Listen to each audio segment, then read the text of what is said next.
So good morning, everybody. My name is Kristen Lindgren. I know a bunch of you. And hi to everyone who is remoting in.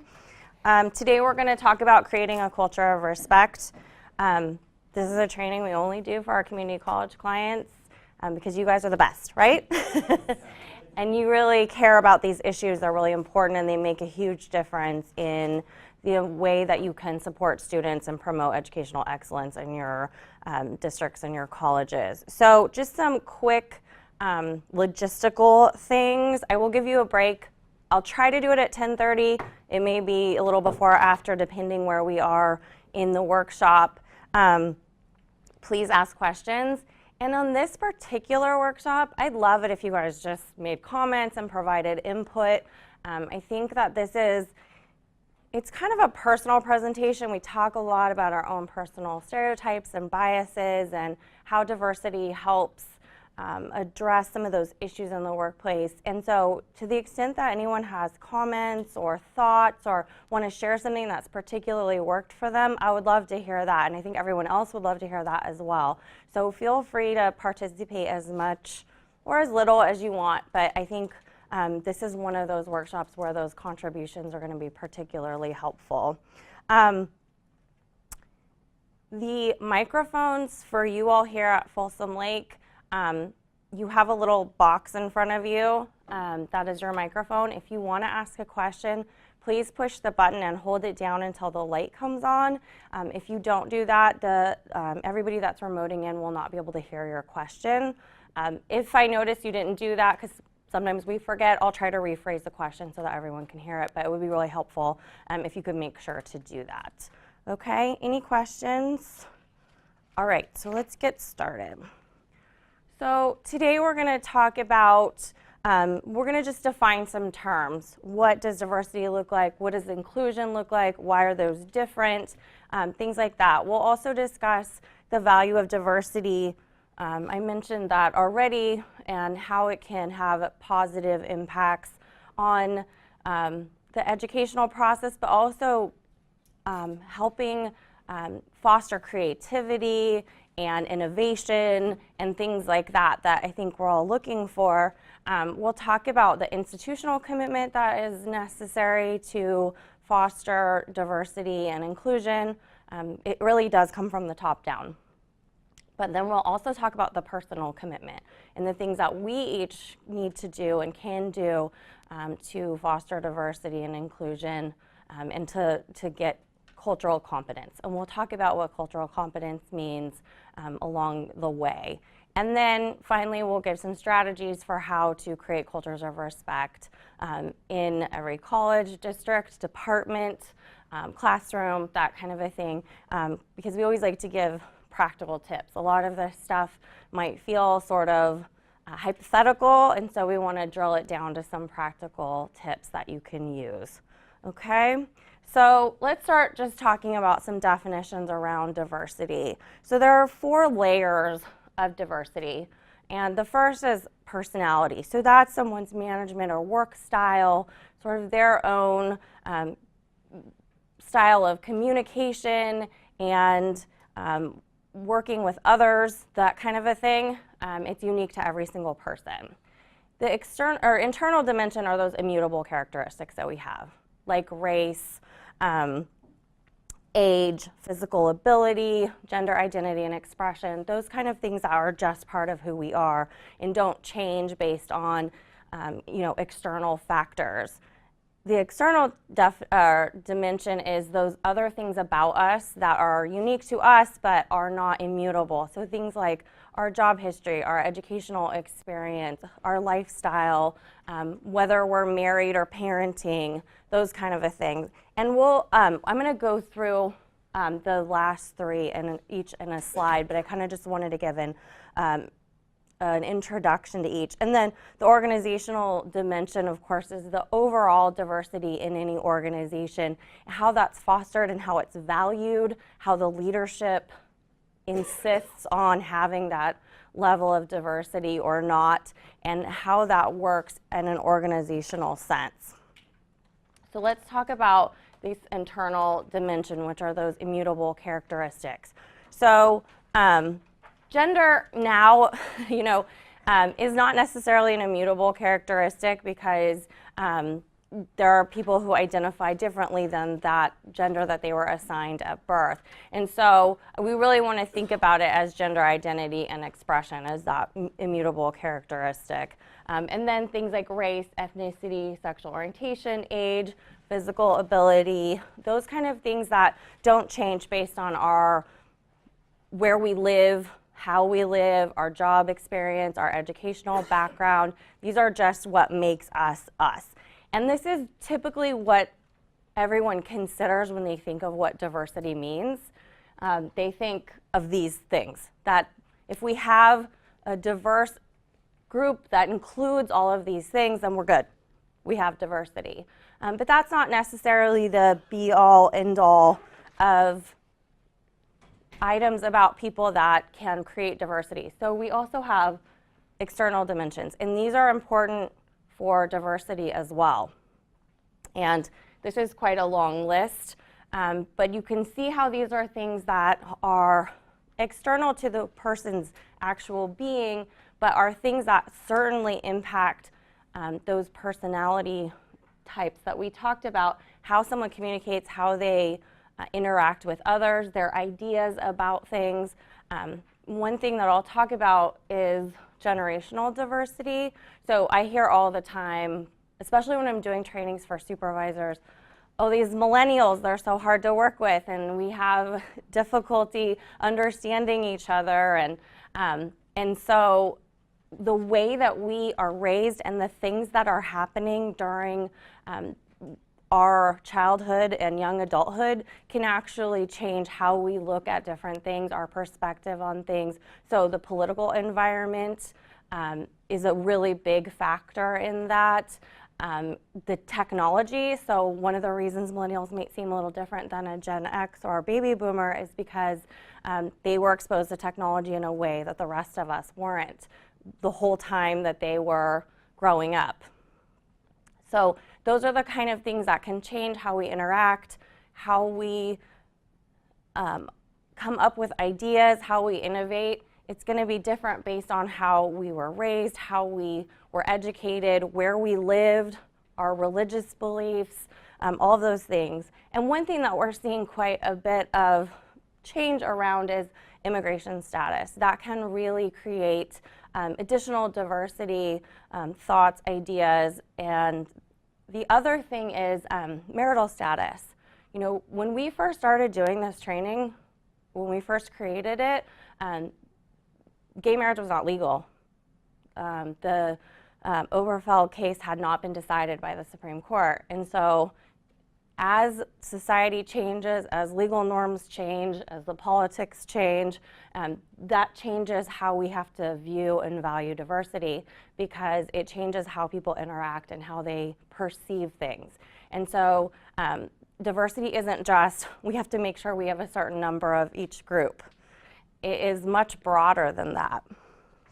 And a broader pool of talent, so people that have both these internal dimensions and these external dimensions can really give an organization a competitive edge. It really creates a lot of innovation.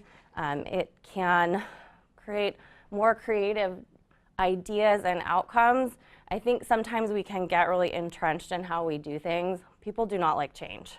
And a good way to embrace and have and find change is through more diverse hiring around not just those immutable characteristics, but these external characteristics as well. And diversity also describes the reality that we live in. We live in California. It's a very, very diverse state.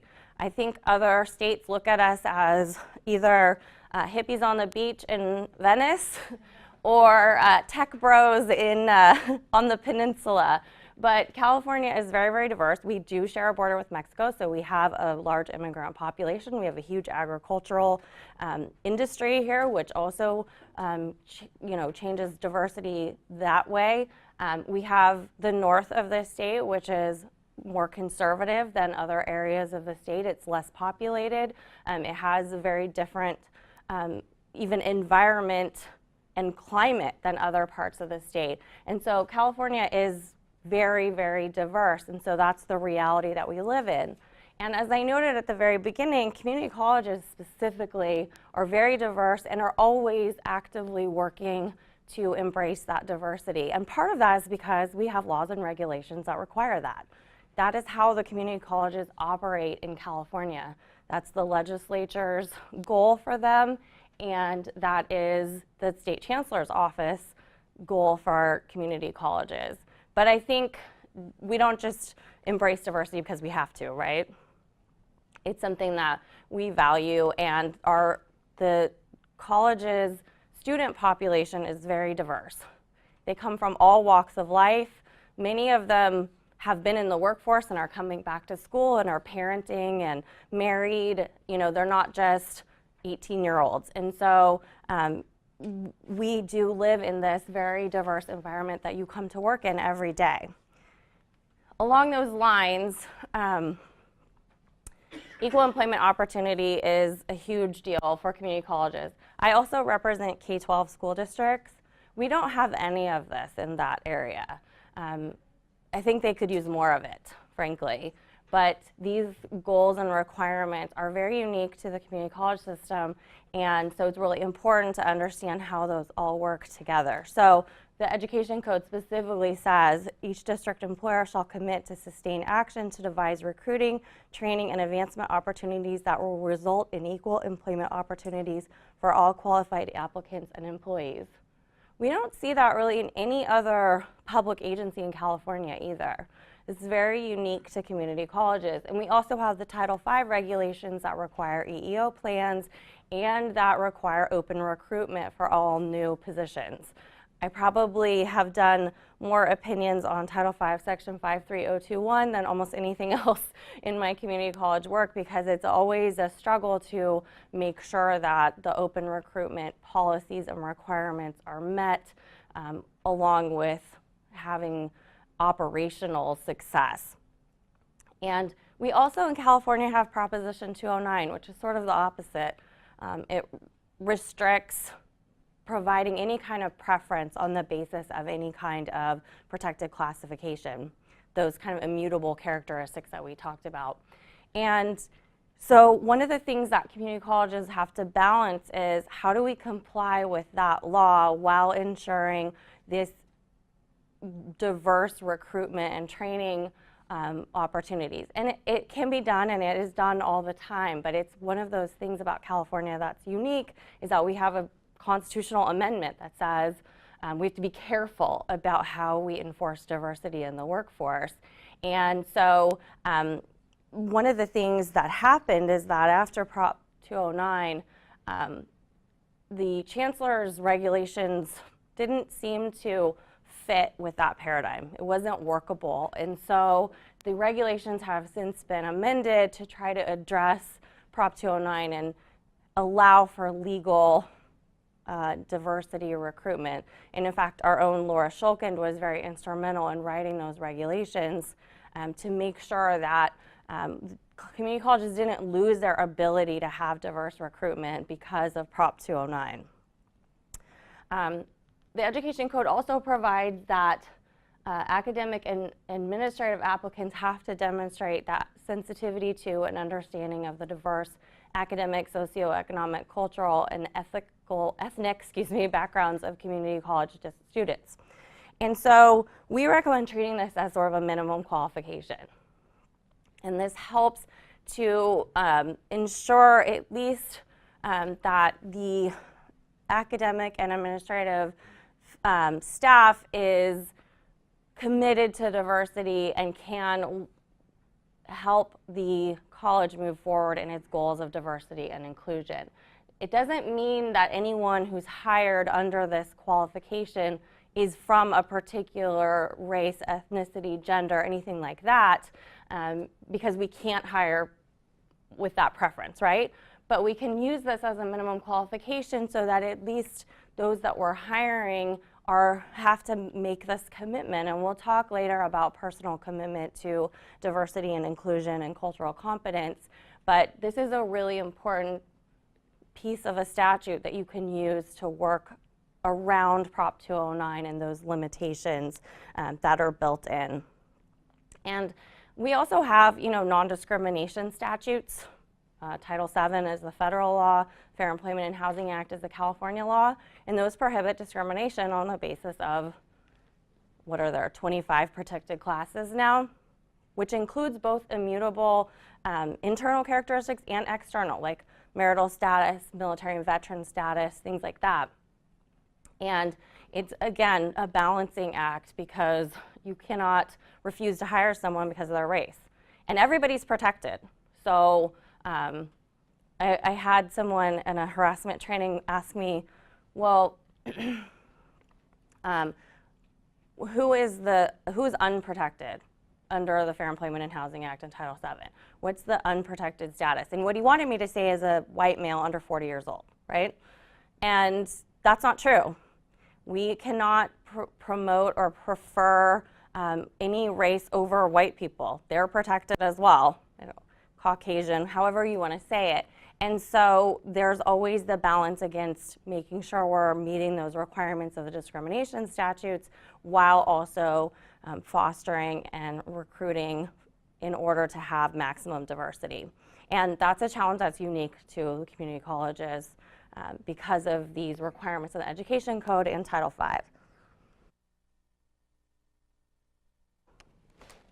So diversity also describes a goal. So it's something we're working toward to have because of all of the positive values. And so we want to maximize diversity at work and school without lowering standards, right? So it's always important to maintain those rigorous academic standards. And again, we don't hire just because of someone's immutable characteristic. We hire based on their merit and their education and background. And what we can do sometimes is look at their skills and abilities in making those merit type decisions in a way that fosters diversity. So can these candidates teach the Latin American novel or Black history or gender studies, or do they have a background in the history of voting rights in the United States, which is quite a big issue today, right? Literally as we speak. And so looking for certain types of expertise can also create a diverse, not necessarily diverse on the basis of looking at those immutable characteristics, but a diverse set of ideas, experiences, and things that can be taught and shared with students so that not only is the group diverse, but the ideas are diverse. And so you won't necessarily have an African American that teaches Black history. You don't need to have that so long as the person has the qualifications to teach that. What you're looking for are those different specific types of backgrounds. And so that requires developing a process that attracts diverse pools of highly qualified candidates. Under Prop 209, you can, the legislature has said, you can engage in recruitment efforts which seek to locate a diverse group of candidates. And that is overall for every employer in the state. And so we're not limited to, or in our recruitment efforts, and of course, Title V regulations require certain types of recruitment to maximize diversity. And so you want to look towards ways that you can use recruitment to maximize diversity and to obtain these candidates that have this specific experience and expertise. And then your success can be measured by snapshots. So the snapshot can be statistics about how many persons of each race and ethnicity, gender identity, those kind of things are present in the workforce and in the student body, but also snapshots of the type of expertise that's available, the type of experience, ideas, creativity, that kind of a thing. The other thing is that studies show that a more diverse workforce and student population creates better critical analysis and decision making because those that come from diverse backgrounds will provide multiple alternatives that a homogeneous group would not be able to come up with. And again, that diversity can be also religion, lifestyle, background, what state someone was raised in, that kind of a thing. It's not just those immutable characteristics, but research has found that it is going to be a more successful group if there are diverse ideas and backgrounds there, because there is more ability to offer alternative solutions that may not be thought of by a homogeneous group. And you're going to hear me talk about that a lot today, the impact on creativity that is benefited by diverse groups. And so to that end, diverse groups tend to engage in more rigorous decision making, more consideration of different perspectives, which leads them to decisions that are more objective. They're less likely to make certain mistakes, because a homogeneous group isn't thinking outside the box that way. They are unable to even see alternatives. And so we can avoid those kind of mistakes by having a more diverse group. It's not always the easiest social process. So this is from Evan Apfelbaum. He's a Boston University Associate Professor of Organizational Behavior. He's done a lot of work around diversity in the workplace and how it can have positive effects. But it's not always easy and to have so many different ideas and try to come to a consensus. And that's what we'll talk about today, is how to respect that diversity and work within it and learn from it and commit to how you can make it have the most beneficial process that you can. And one thing that Professor Apfelbaum studied was how different types of changes to in work environments have to be made based on the type of diversity. So for example, they looked at law firms, and the changes that law firms made to attract more women were different than the changes they had to make to attract minorities. And by that I mean of non-white attorneys. You may or may not know this, but the law field is very white and very male. When you look at percentages of partners at law firms, it's almost exclusively white males. It's been very hard for women and minorities to break into the legal profession. My firm, we're very proud of, because we win awards for diversity, particularly in the number of women that we have working at the firm and the number of women who are partners. And the firm has done something right by attracting qualified women attorneys. But I think that we have a ways to go in attracting qualified minorities, non-white attorneys. And part of that is that structural deficiencies in legal education leads to a less diverse pool. We have a long way to go. And so that's some of what this Professor Apfelbaum looked at, is that you have to do different things to recruit different groups. So we've done a good job with women. Now it's time to start looking at other ways to recruit non-white attorneys. And we're not just celebrating everyone's diversity. I think that's kind of what we think of sometimes. But Professor Apfelbaum said that occasionally groups that are diverse are less sure of their decision-making process because they don't know what everyone else is thinking, because they know everyone has a different experience and background. And so again, that's why it's not always the easiest social process, and why we're talking today about how we can make it an easier social process. Okay, so questions about diversity? We're going to talk about inclusion now. I think that we sometimes think of diversity and inclusion as the same thing, but they're different. So diversity is who's at the table, and inclusion is how are we going to plan, prepare, and share the meal when we're at the table, to use an analogy. And so inclusion is how we make diversity work and we take advantage of its benefits. So how do we engage in a diverse environment? Inclusive environments embrace diversity. So you can have a diverse environment without an inclusive environment, where the numbers, that snapshot we talked about, look diverse, but the actual organization isn't inclusive in that it doesn't embrace that diversity and create an environment where that diversity is used for what it can do in terms of creativity, innovation, things like that, and then that can make people who feel different left out. And that's how we get employees and students who are not satisfied, who feel isolated, and that's not the best that we can do for everyone.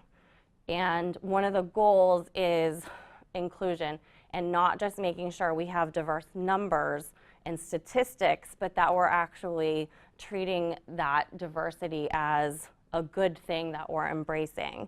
And as I've been saying, inclusive environments engender openness, a wide variety of ideas, behaviors, experiences, values, and beliefs. We lost a comma there somewhere, sorry about that. And it really is beneficial to everyone in the environment to have an inclusive environment. Even those who may not be considered different or might not feel isolated, they also reap the benefits of having an inclusive environment. And it's an educational piece too, right? So if I'm talking to employees of a city, we're having a little bit different discussion. But the benefits to students of having an inclusive and diverse environment are innumerable, especially given the type of student populations that we're working with. And so when they see that the college is inclusive and that their faculty and staff that they're working with have this commitment to embracing diversity, it makes a much better and valuable educational experience for them. So what is it? So like I said, it's not limited to basic representation of particular groups. It's a celebration of those groups. It requires curiosity about the differences that we have and how we apply those in our everyday working life. And empathy is huge. I think we've seen over the last few years a kind of lack of empathy around particularly immigrants, but other groups.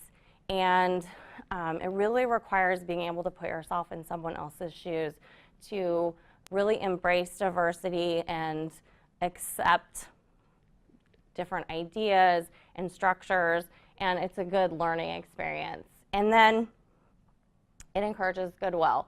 So students are wanting to be at more inclusive colleges.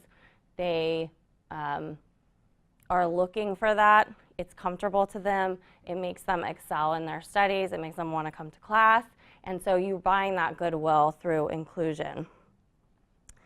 Everyone who is at the table is encouraged to bring their ideas when you have inclusion. No one is left out. No one is shut out. Everyone is heard from, and their ideas are given consideration. And again, you can see how that fosters that creativity and innovation. And instead of being kind of stuck in a rut of doing the same thing over and over again, which can happen when you're not inclusive and you have a more homogeneous group. So what is it not? So it's not a melting pot. That's something that people have often said about the United States, is that it's a melting pot because it's so diverse, but what that does is it erases or negates differences. We want everyone to be the same. That is not the goal. The goal is to enjoy and respect differences and take advantage of how those differences can produce better results. So I have a quote from Jimmy Carter. We have become not a melting pot, but a beautiful mosaic. Different people, different beliefs, different yearnings, different hopes, different dreams, which I love Jimmy Carter. He's one of my favorite people in the world. But I love that quote because that's really how we should be looking at it. We don't want everyone to be the same. We talk about things like equality. Yes, everyone should be on the same playing field, but we don't want to turn this into a homogeneous country where there are not different cultures, beliefs, understandings, because that makes us who we are, all of those differences. Everyone's different beliefs, yearnings, and dreams, right? So I don't want the idea to be that inclusion is everybody comes together and is all the same and has all the same beliefs, ideas, and that this workshop can start to feel like I'm telling you how to think about things. And so I want to make sure that, you know, that's not what we take away from today. You know, everybody has their own set of beliefs that come from those external pieces that we looked at, their home environment, what their parents believed, if their parents were religious, how they were educated, do they go to private school or public school, all those kind of things can contribute to someone's belief systems. And we're not here to say that any belief is wrong, but rather how we can take those things together and make sure that we are creating an environment where everyone feels comfortable sharing their ideas. And you all know there's been a lot of talk around college campuses and how they're very insular and only liberal ideas are accepted. And again, I don't want anyone to walk away thinking that that's what I think is a good thing. We're not here to tell you what to think, but more how your actions can reflect good cultural competence and a personal commitment to all the good things about diversity. Sorry, that was a little bit of a tangent, but whenever I give this workshop, I want to make sure that that's clear, that I'm not here to tell anyone what their beliefs should be, but more how they should conduct themselves. And we want to make sure we're not focusing too much on differences as well. Groups that exist in small numbers can feel really isolated or that they really stick out. And so it's another one of those balancing acts that we have to do, which is to make sure that inclusion doesn't cause that kind of focus on differences that's so significant that people start to feel uncomfortable. Okay, so let's talk about cultural competence. The first piece of this definition is what is culture. So it's the characteristics and knowledge of a particular group of people defined by everything from language, religion, cuisine, social habits, music, and arts. And I bet you all can think of a bunch of other things that contribute to what our culture is. It's the shared patterns of behaviors and interactives, cognitive constructs, and understanding that are learned by socialization. So I've been kind of talking about this as we've gone along, but using the sort of age group model again, when I talk to people about working with different age groups, so now we have Gen Z, we have millennials, we have Gen X, we have baby boomers. Most of the sort of World War II Depression era group has left the workforce by this time. But we really have to pay attention to how different each group can be because of those interactions and behaviors that they've had that are different from other groups. And we tend to make a lot of stereotypical comments about particular groups, and sometimes that makes people uncomfortable because no one person is the definition of a millennial, right? They don't all just eat avocado toast and, ride scooters to work. They're a huge, wide variety, but there are some things that we can tell just based on the things that were occurring while they were growing up. And so that's one way to kind of think about how culture comes about. I always feel like I don't have my own culture necessarily because I am, my family makeup and my ancestors were from all over Europe. I mean, I'm sure you can tell, but just by looking at me, my last name is Swedish, but I have no connection to any kind of Swedish culture, food, traditions, anything like that. I'm just sort of, your standard all-American girl, I guess. And so I've always felt like, well, I don't really have a culture, but that's not at all true, right? I have a culture based on my family traditions, based on my experience of growing up in a very small rural town, which makes me very different from other people that I interact with now in my professional life. There are all kinds of things that create who we are in our own personal culture and our family culture that we may not think about. And all of those things can be really important and part of diversity, even though I am very generic looking. But that's not all of who I am, right? So culture can be seen as the growth of group identity fostered by social patterns unique to the group or even unique to the person. So what is competence? Competence is generally defined under the dictionary as a cluster of related abilities, commitments, knowledge, and skills that enable a person or an organization to act effectively in a job or situation. So that's just straight out of businessdictionary.com. So we think about competence often in just, are we performing our jobs well, right? Incompetence is actually a cause for discipline in our classified bargaining agreements, right? But we also have to be competent culturally. So what does that mean? It's having an awareness of one's own cultural identity and views about differences and the ability to learn and build on the varying cultural and community norms of students and their families. It's the ability to understand the within-group differences that make each student unique while celebrating the between-group variations that make our country a tapestry. So easy peasy, right? You guys can leave now.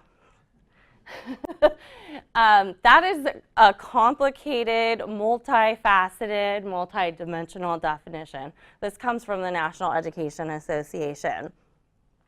There's a lot of pieces here, and so we're going to try to unpack this some and talk about what you can do to gain your own cultural competence, because as the NEA has said, that's the best way to serve students. And it's, again, another balancing act of understanding the differences and celebrating the variations between groups. So here's some components of cultural competence. I'm actually not just going to send you away with that definition. We're going to talk about how that all works. And this is, you guys, did you guys get the workbook? Okay, so everyone will get a workbook. The workbook is really helpful, and all of these things are in there, and they're laid out really helpfully. So, you know, be sure to take a look at that when you get it. But these are the 4 components. So awareness of one's own attitudes and biases, as well as the socio-political issues that confront culturally different individuals. So that first part, self-awareness, is pretty hard, right? And one of the things that you really have to do to gain cultural competence, and we'll talk about this some more, is some self-reflection about your own biases and stereotypes. We all have them.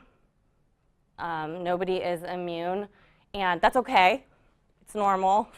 But what is important is to recognize, learn from, and address those biases and stereotypes and how they may be affecting you in serving students and in interacting with your coworkers and the organization as a whole.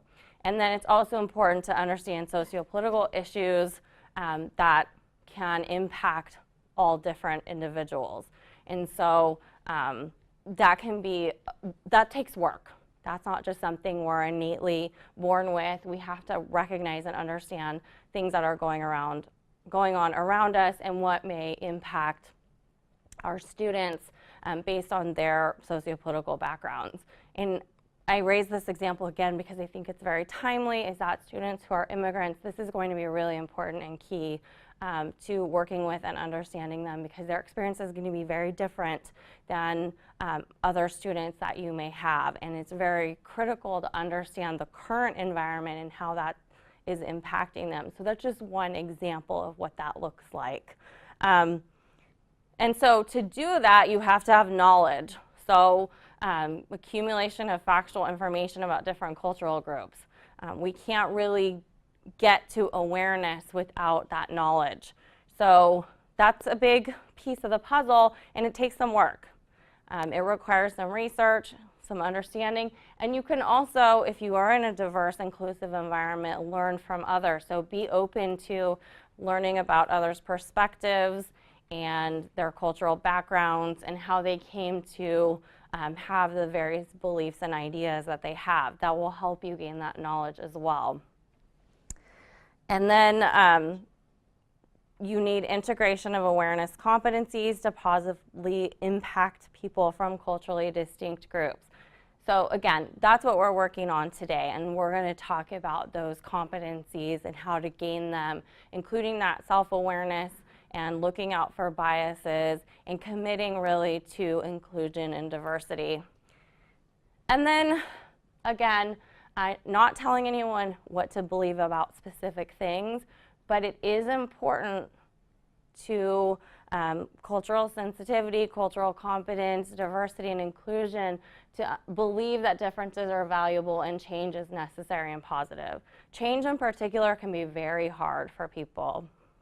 If any of you have ever had to implement a change in a particular department, you know that, that people can be very, very resistant to change. They like the comfort of knowing what they're doing every day and being able to just put that into practice and not really having to think about making changes and differing types of ideas.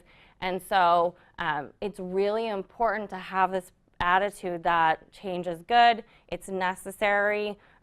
Societal changes are happening all the time, and the California legislature is certainly trying to keep up with that. The state chancellor's office is trying to keep up with that. And so we need everybody to be on that same path and be willing to accept and recognize those changes. And it does require a belief that differences are valuable. It doesn't mean you have to agree with everyone, but just to understand that having more people at that table makes it a better meal for everyone. So cultural competence goes beyond cultural sensitivity. It's not just being willing to accept that others exist with differences, but it really requires the ability to interact effectively with people of different cultures and socioeconomic backgrounds. And this really comes from the top. The Board of Trustees and the leadership of a district really need to be on board with this in order for it to sort of trickle down to everyone else. It goes beyond just mere knowledge or sensitivity. It's really the institutional capacity and the capacity of every individual that works there to interact effectively, embrace diversity, appreciate those differences, and be willing to put the different ideas that come from every different diverse group or person into practice. This is a process. This is not something you're going to get rated on your evaluation. It's more of a practice. So this is something that we're always working on. We should always be striving for. It's unfortunately one of those things where there's no just like endpoint. All right, I'm good. I'm culturally competent. What's next? It's something that you're always doing, always learning, always working towards. And again, it requires being willing to accept those changes in, the changes in demographics, changes in social structures. One thing I notice when I do sexual harassment trainings, everyone is totally on board until I get to the part where I have to talk about, and it's a requirement in California that when we do harassment trainings, we discuss transgender issues and the rules around how to treat transgender persons in the workplace. And all of a sudden, I start getting a lot of questions because that's new to people. And people are very comfortable saying, it would be unreasonable for someone to say, my religion doesn't allow me to work with African Americans, right? Everyone's totally on board with that. But when I start saying, your religion doesn't mean that you have the ability to refuse to work with transgender people, they're still kind of working that out. And so as we change society, as we become more accepting, as the laws become more or require more inclusion, people have to catch up with that. And it is a process, it is a practice.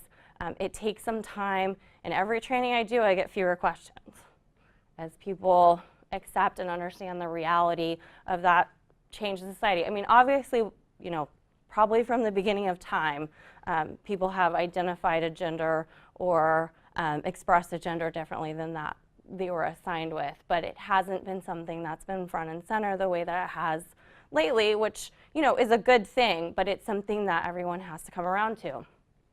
And, you know, with respect to, for example, gay marriage, it really started to become something that was more likely to happen the more that people knew and interacted with gay and lesbian, bisexual persons in their everyday life, as they came to see them as not some strange outgroup, but as just regular people that they had relationships with, that were their neighbors, that were their teachers, that were their grocery clerks. And so that kind of a thing can really shift how people view different groups and cultures. And so that's why it's always a process. It's never something that ends. It's something that we're always working and striving toward. And once you get there, you know, as you get there and as you work towards that, you're going to be more effective at building coalitions, more effective at teamwork, more effective at getting people to come to a consensus, because that can be one of the hardest parts. When everybody comes to the table with a different idea, different background, different perspective, different perception, trying to, you know, create a consensus can be one of the hardest things. And when you start to develop this cultural competence, you'll be much better at doing that. And part of it is this challenge of moving from diversity to inclusion. So we can all say, yes, we want to have a diverse workforce. That's great. But getting the work done of creating an inclusive organization is much different than just numbers on a sheet of statistics. And so it requires that a recognition that diversity vitalizes work in education. And not everyone recognizes that. You know, there are a lot of people that see things like, well, I don't see color, which, you know, they believe is a nice thing to say, right? Everybody's the same to me. I don't treat anyone differently. That's considered, from them, that's a good intent, right? But it doesn't recognize the benefits of actually seeing people as different and unique and having different backgrounds. And so we want to make sure that we're recognizing that that is valuable and that we're not just here to make sure everyone is treated exactly the same. That's not what we're looking for, and that's not inclusion. And that can be something that we struggle with, because as a society, and particularly in the United States, we've always considered that to be the end goal, right? Everybody's treated the same.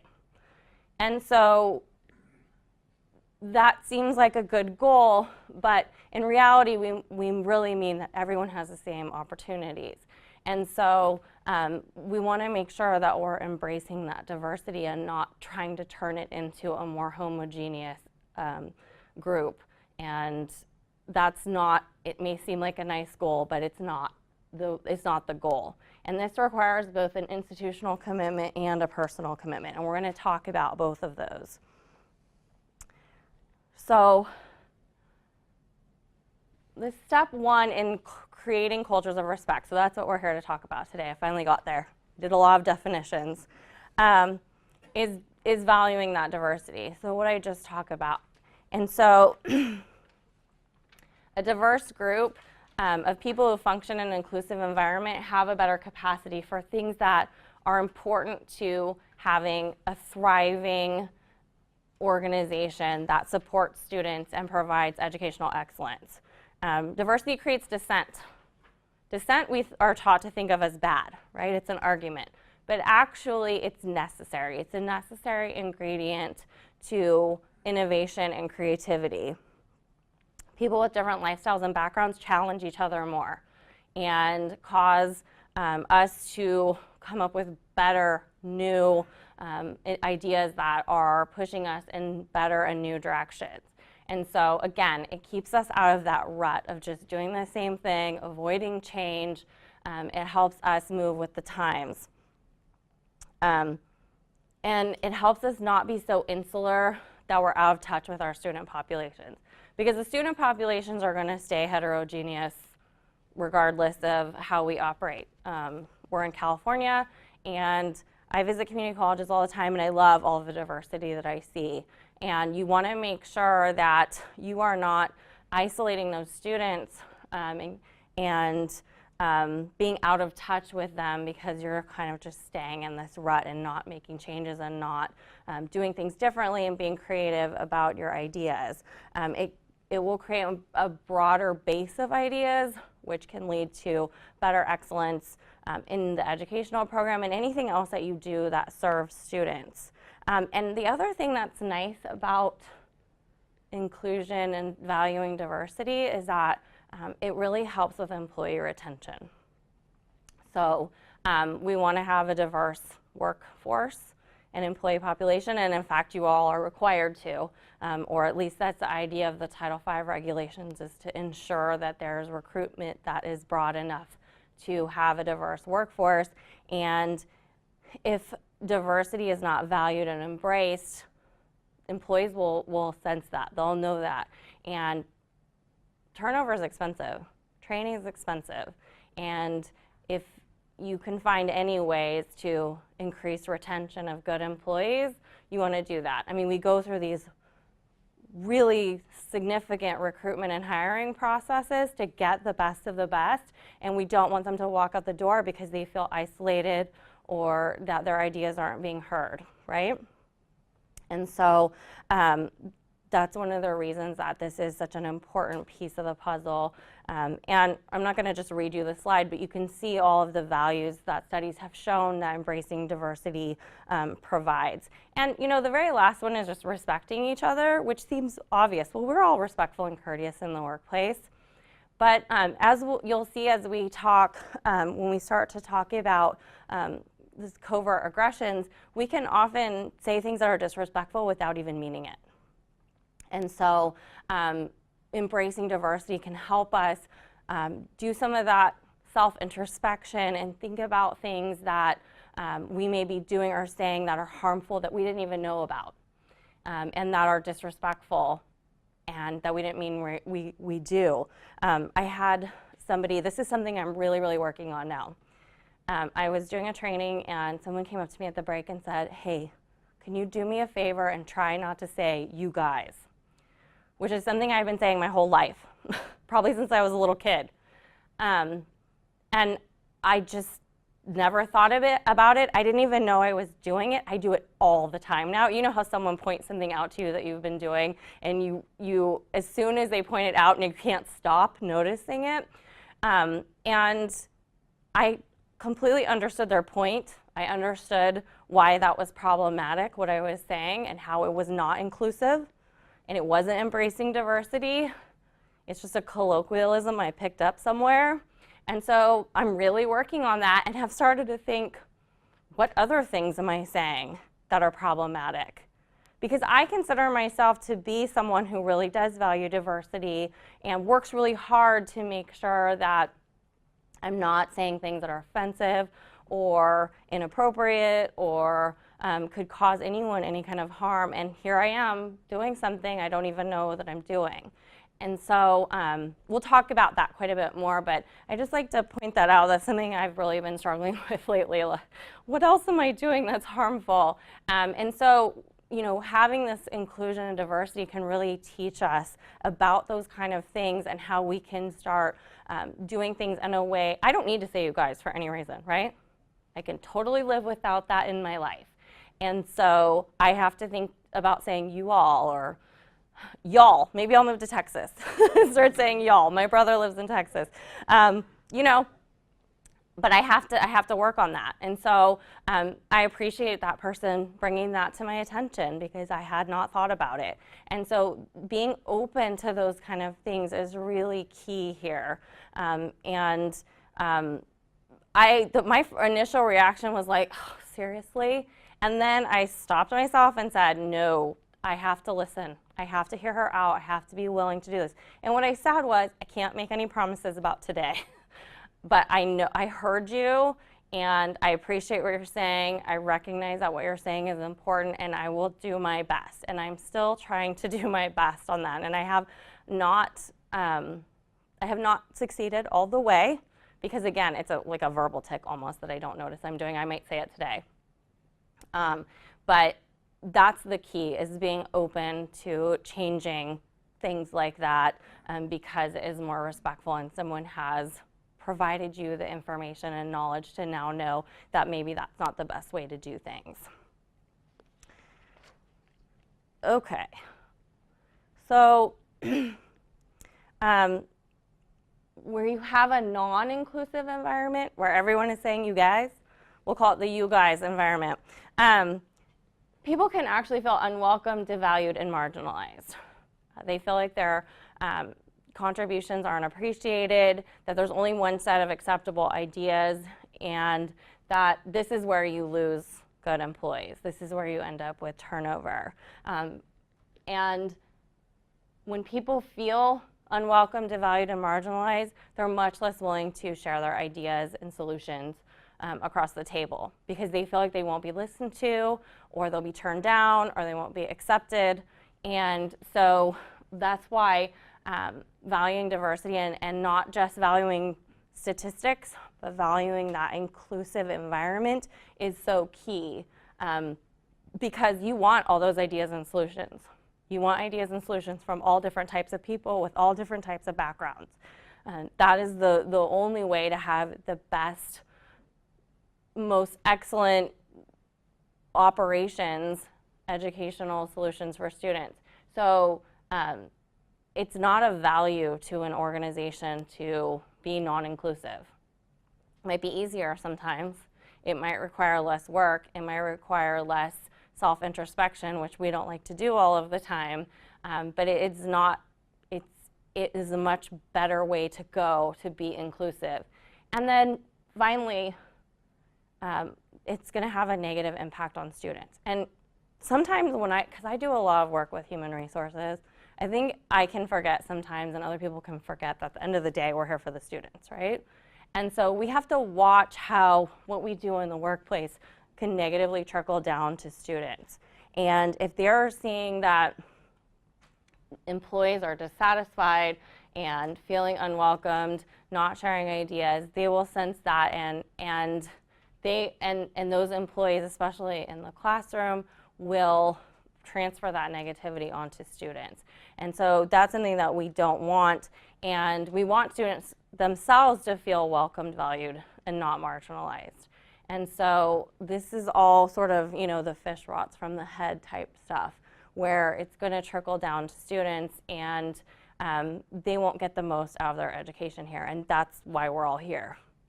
And so it's really important that employees, it starts with employees.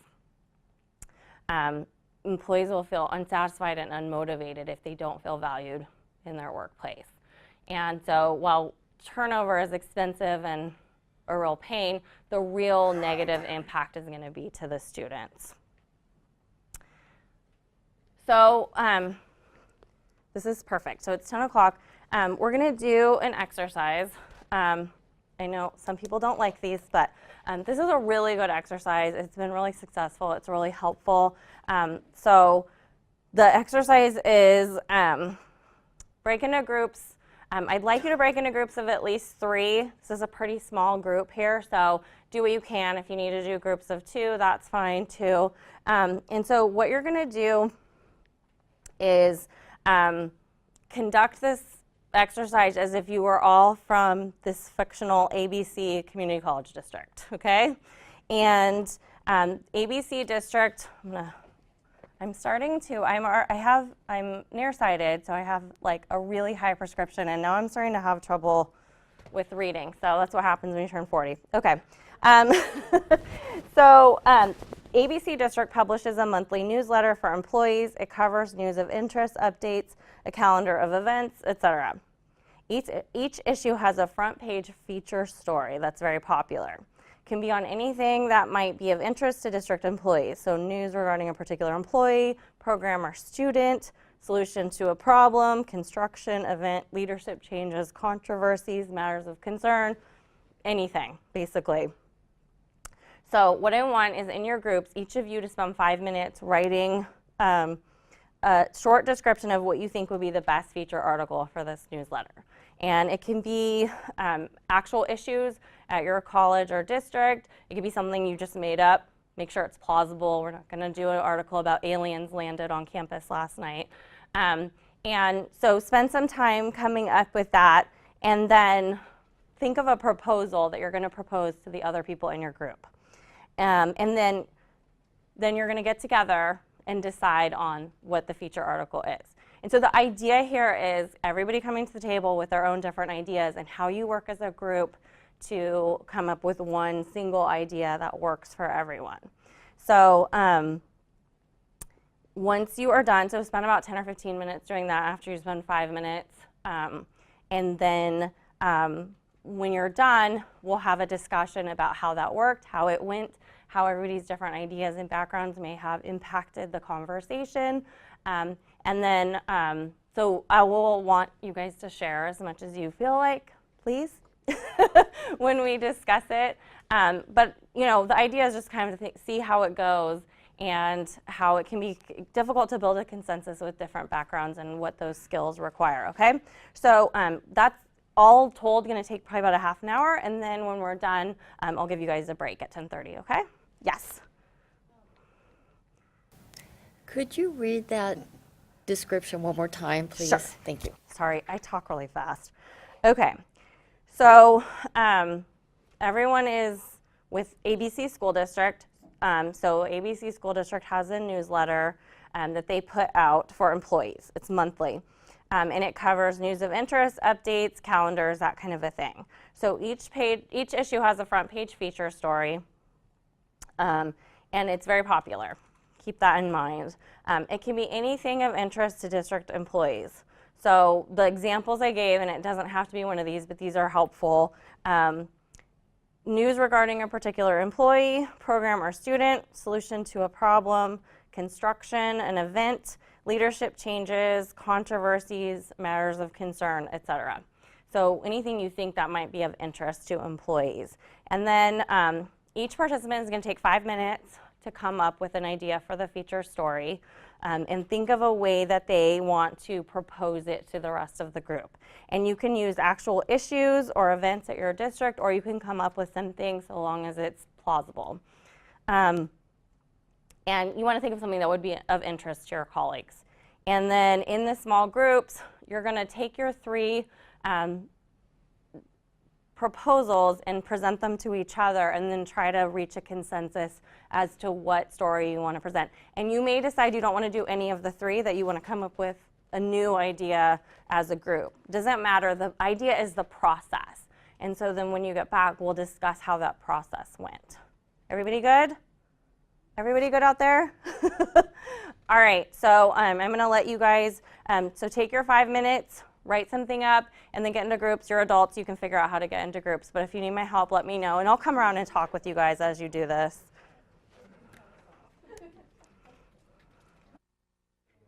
Okay, we're going to go ahead and get started again. We're going to talk about how this exercise went for you guys.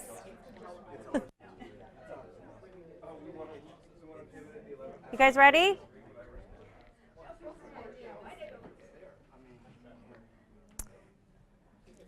Aaron, go into the room and you saw that table. You didn't have cheap on that. You'll come up there. They're obvious. Okay. Does anyone want to share the idea that they selected? Okay. So they'll go first, and then Valerie, I'll have you go. Light supposed to? Oh, Yeah. Okay, it's on. So we decided to create a column. Please make sure the light is on. Thank you. It is on. Buzz. Okay. Create a column, a series column called Creating a Culture of Respect. And we decided on this because there's not very many people in this training right now, and so I think it's a really important topic and everybody needs to hear it. So we thought that by putting it in this column, it would help normalize the conversation, and if it's a popular column and people are reading it, hopefully it would instigate some conversations. We could highlight people and their backgrounds in the column each time, and So kind of a regular feature? Mm-hmm. Cool. So did you have any difficulty reaching a consensus on the idea you wanted? no. Do any of you think your idea is better than the one that you came up with? Nope. Great. And how did you work together as a group to come up with that? Did one person take the lead, or is it more of consensus building? Well, I threw the idea out there, and then we just talked about it and people threw out ideas of what we could add to it. My idea started a little differently, so it did morph a little bit. And then we just threw out ideas, and then we went around and talked about other ideas. And Great. Did anyone feel uncomfortable with the process at all? Looks like a solid no. Good job. Okay, Valerie, you wanted to share? Okay, so we decided on the topic safety on and off campus with 2 sections, one on tips for employees and students, like getting escorted to your car at night, finding a blue phone, having MACE or some other method of self-protection, updating your emergency contact information on e-services, and then the second part of the article would be measures the district has taken to provide safety, the police presence and degree on each campus, the email and text alerts that we get, evacuation procedures if we should need them, what are they, lockdown procedures, and then the Ernie button that we have on our computers. It's like a panic button. Oh, I didn't know you guys had that. That's cool. So how did your process work? Did it go pretty well? It was too easy. Yeah, we each had an idea that we shared, and then they liked the safety idea, which was mine, and then they added some more ideas to it. Okay. So were you the other person in the group? These two. Oh, there are 2 of you. Okay. Did either of you feel like your idea was better and that you didn't feel great about it not being the one that was used? No? Okay, cool. I'm sure there will be other issues of the newsletter. Yes. So that's interesting. So what she said was, I'm sure there will be other issues of the newsletter that we can put our ideas into. And so sort of just saying, I'm happy to embrace someone else's idea because I know that I'll be heard later. Yeah. Was that too much, over the top? That's a little bit more than my thinking process has gone. Okay. Yes. So make sure you hit the button on your mic. In relating that topic to our exercise today and what the training is about, we're thinking about how people across campus or across the district have equal access to safety. So along those lines. Yeah, that's a really important piece. And we're going to talk some specifically about disability and how you can be culturally competent around differently abled folks. And so I love that you guys are already thinking that way and being really inclusive in your thought process, because it isn't easy for everyone to just walk up to a blue box or to find the police, because everybody, a lot of people have different abilities that may make that harder to do. So I love that you guys thought about it in that way, because that's something I think a lot of us tend to forget pretty regularly. And there are certain disabilities that aren't even visual that we couldn't see from looking at someone, and so it's important to recognize that those ideas that we have and services that we want to provide address every possible type of person with every possible, set of abilities. So really great thinking. Anyone else want to share? You guys just want to go on your break? Did anyone have any difficulty with this exercise? Okay, there's someone out there raising their hand. Go for it. Oh, am I on? Yeah. Okay. I just think one topic that we wanted to talk about was, what is our campus's focus in terms of education for a specific campus? Sometimes are we looking to help transfer students, looking to help athletic students, are we looking to help support vocational education? But I think as a collective culture, we need to discuss that and talk about it so that we can start aiming and catering not just specific students, but towards wider demographics so that they're heard, as well as understanding which other categories are not being heard and may need some more support. That just gives us better focus, as opposed to being just a community college that focuses on everyone. Okay, so taking more of a specific focus on maybe outreach as you're looking for new student populations and checking on all various groups, what services are being provided, who the college actually wants to serve, and is there, you know, a particular group, instead of taking sort of this broad idea of we just want everybody, we want as much diversity as possible, you know, and no specifics. So that's good. Did anyone have any trouble with the exercise or feel like their ideas weren't considered or anything like that? Okay, good. So, I mean, the idea really here is how are you able to present ideas? If you go back to your college or district today and you need to come up with, you know, an idea, or you need to make a change, let's say you want to change your retention and filing system for student records. How would you do that? Would you assign that to one particular person and have them work on it? Would that be a group project? And if it was a group idea, how would you make that work? Would you have someone who's kind of the lead point person that can direct everyone else? Or is it more of a group effort? How would you ensure that everybody's ideas were heard and considered instead of, you know, maybe just one person? Some of us have big personalities and can be bossy. Definitely not me. And so, you know, one of the things you have to think about is making sure that, you know, those who are a little bit quieter, more reserved, more willing to go with the flow, have the opportunity to be heard, and that you're reaching out to them and making sure that everybody knows their ideas are valued and will be considered, and watching out for sort of the leadership types to kind of take control of everything. Those people are valuable and can do a lot of the heavy lifting and can really be helpful to their coworkers in terms of mentoring and things like that, but you also want to make sure that everybody has the ability to talk through a process and share their ideas. So the idea of this exercise was just kind of see how different personalities may work, different backgrounds may work towards coming to a consensus on an idea. Okay, so take a 10-minute break, be back at 10:45, and then we'll finish up. When we talk about leadership, we don't just mean the chancellors and the presidents and vice presidents. We mean the presidents of the Academic and Classified Senate.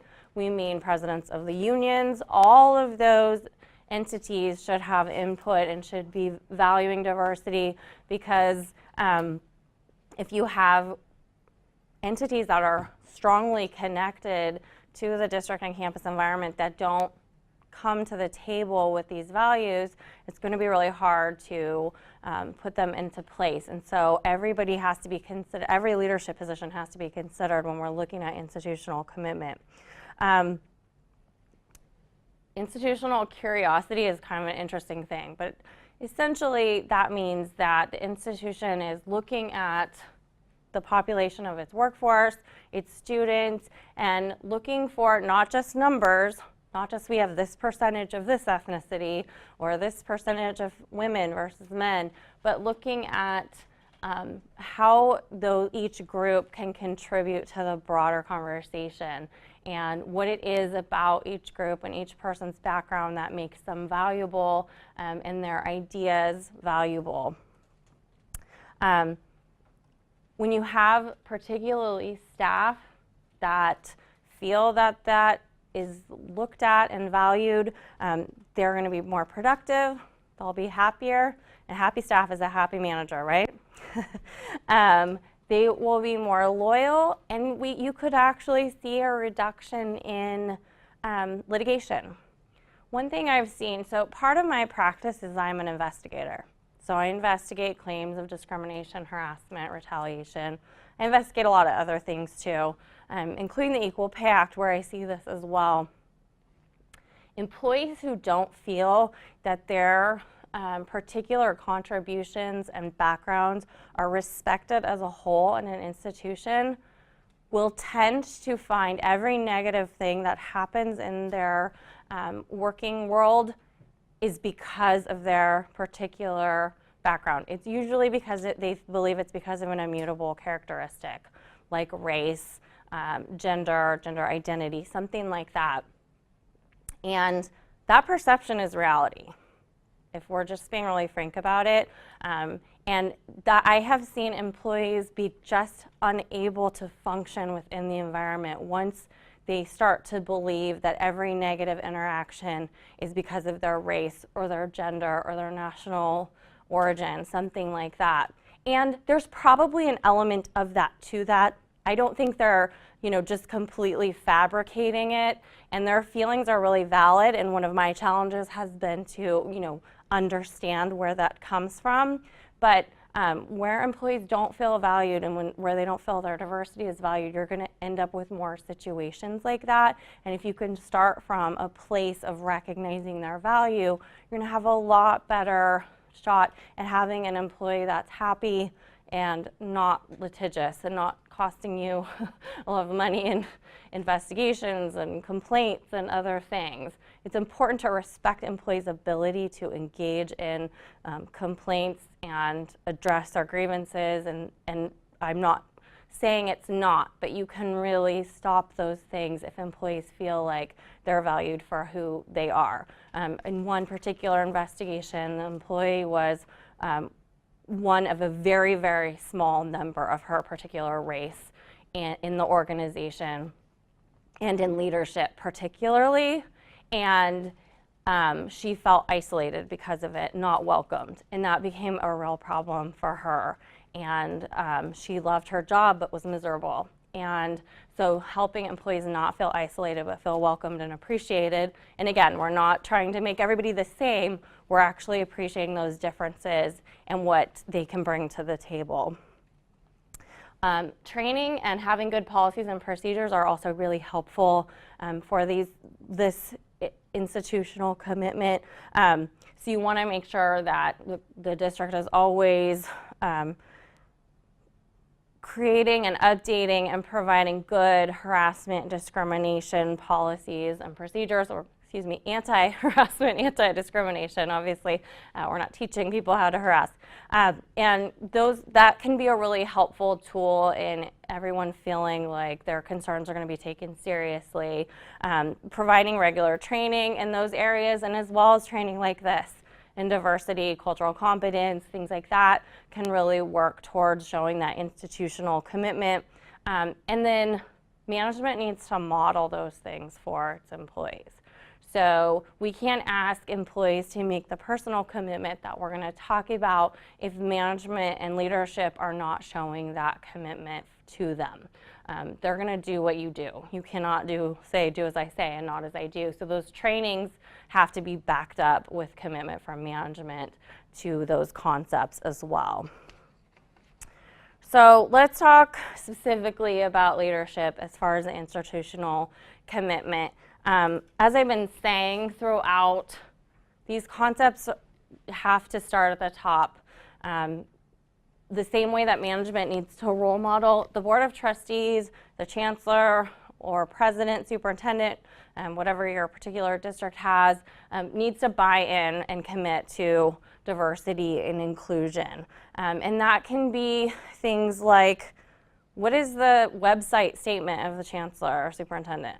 Does that model the need for diversity and inclusion? In my experience, it generally does. Leadership has been good about making sure that that's an important piece of their message to the public and the broader district community. This includes, as I've noted, all levels of leadership. It might be that you also want to make sure that top leadership is diversified. So if everyone at the top is one homogeneous group, it's going to be harder to get that institutional commitment from everyone else. And so I think community colleges in California have done a great job with that and making sure there is diversity in those higher level positions. But you want to watch out for it even with your unions. I mean, obviously you can't do anything about who the unions select as their presidents, but you want to make sure that that is expressed as a goal for all levels of leadership, not just your boards, not just your chancellor's office, not just your presidents and vice presidents. And as I noted, this needs to be a partnership. So leaders need to be visible, they need to be interacting with staff and students on a regular basis and demonstrating this commitment. And it needs to be consistent. So it's not that they just sit in an office all day and occasionally come down from on high for events or things like that. It's important that they're interacting with the broader community and demonstrating their commitment to diversity and empowering leadership to also engage in actions that demonstrate the institutional commitment. So, you know, it's one thing to say it in your message that you value diversity, but if you are keeping your leadership from taking actions that would encourage diversity both in your staff and student populations, that would prohibiting them from taking actions that would result in inclusion, then it's not really a commitment. It's just words. And so it's important that leadership empowers everyone to engage in this inclusion and commitment. So how do we do that? So you need a community-wide buy-in to diversity and inclusion, which seems easy in our current environment, but it isn't always. There are many people that are resistant to this idea and find that, you know, diversity isn't a goal in and of itself and that it's not really that helpful. And so we've seen, there's actual studies that say that it's helpful, but some people consider it sort of more of an opinion. You know, diversity for diversity's sake isn't useful, and it really is. And so it can be difficult to get that buy-in, and that's something that leadership really needs to model and work on to help with obtaining that buy-in and reminding people of all the benefits of diversity. And that's going to require input from all stakeholders, so not just the leadership, but everybody from, you know, entry-level positions all the way up. And so, again, part of diversity is listening to different ideas, concepts, and needs of different groups based on their background, identity, that kind of a thing. And so in order to get that buy-in, there's got to be, they have to feel like their input is being taken into account. And this can also work with interdepartmental collaboration. Departments tend to get sort of insular and isolated and, you know, very focused on their own issues. And so it's important to have a broader conversation in the community of the district and the campus so that there isn't that separation. There's more of a coming together, team effort, because there are plenty of things that are valuable contributions that can be made as a full college or as a full district. And when departments isolate themselves and separate themselves, you lose out on the value of those contributions. So that's a really important piece. And through all of this, it requires that management and leadership continue to role model all of those things that they're expecting from staff to do. And then we talked a little bit about institutional curiosity, ways that leadership can and the institution can look at the values of the students and of the staff population is to do climate surveys, employee bios. You can make sure that they contribute to the commitment to diversity and include information about that particular person's commitment to diversity instead of just, you know, showing their education and experience. And so that can create a more inclusive environment when you can go to each professor's page or a director's page and see, they value diversity and as part of the larger community and as part of those larger goals that come from the Education Code about maintaining diverse and inclusive community colleges. As they've said, you are unique in that regard, and you want to really show that, demonstrate it, and make sure that everybody sees that everybody is on board. Strong no retaliation policies are helpful because that encourages people to come forward when they have concerns, ideas, questions, are worried about something, don't see something they think is unlawful. And so what you want is to encourage input. Encourage people to come forward, encourage them to express their concerns. And so you can do that by ensuring that they are not subject to any kind of potential retaliation for doing so. And then with respect to cultural events, ask yourself, what sort of guest lectures, art exhibits, plays are we putting on? Are those things that reach a broader segment of the population, that demonstrate our commitment to diversity, or are they actually much more homogeneous, only appeal to certain groups? Things like that that don't feel large can actually have a negative impact if they're not treated as wanting to reach out to all different groups. All right, questions about institutional commitment? Okay, so let's talk about personal commitment. Oh, yes. Yeah, so hold down the button until the light turns on.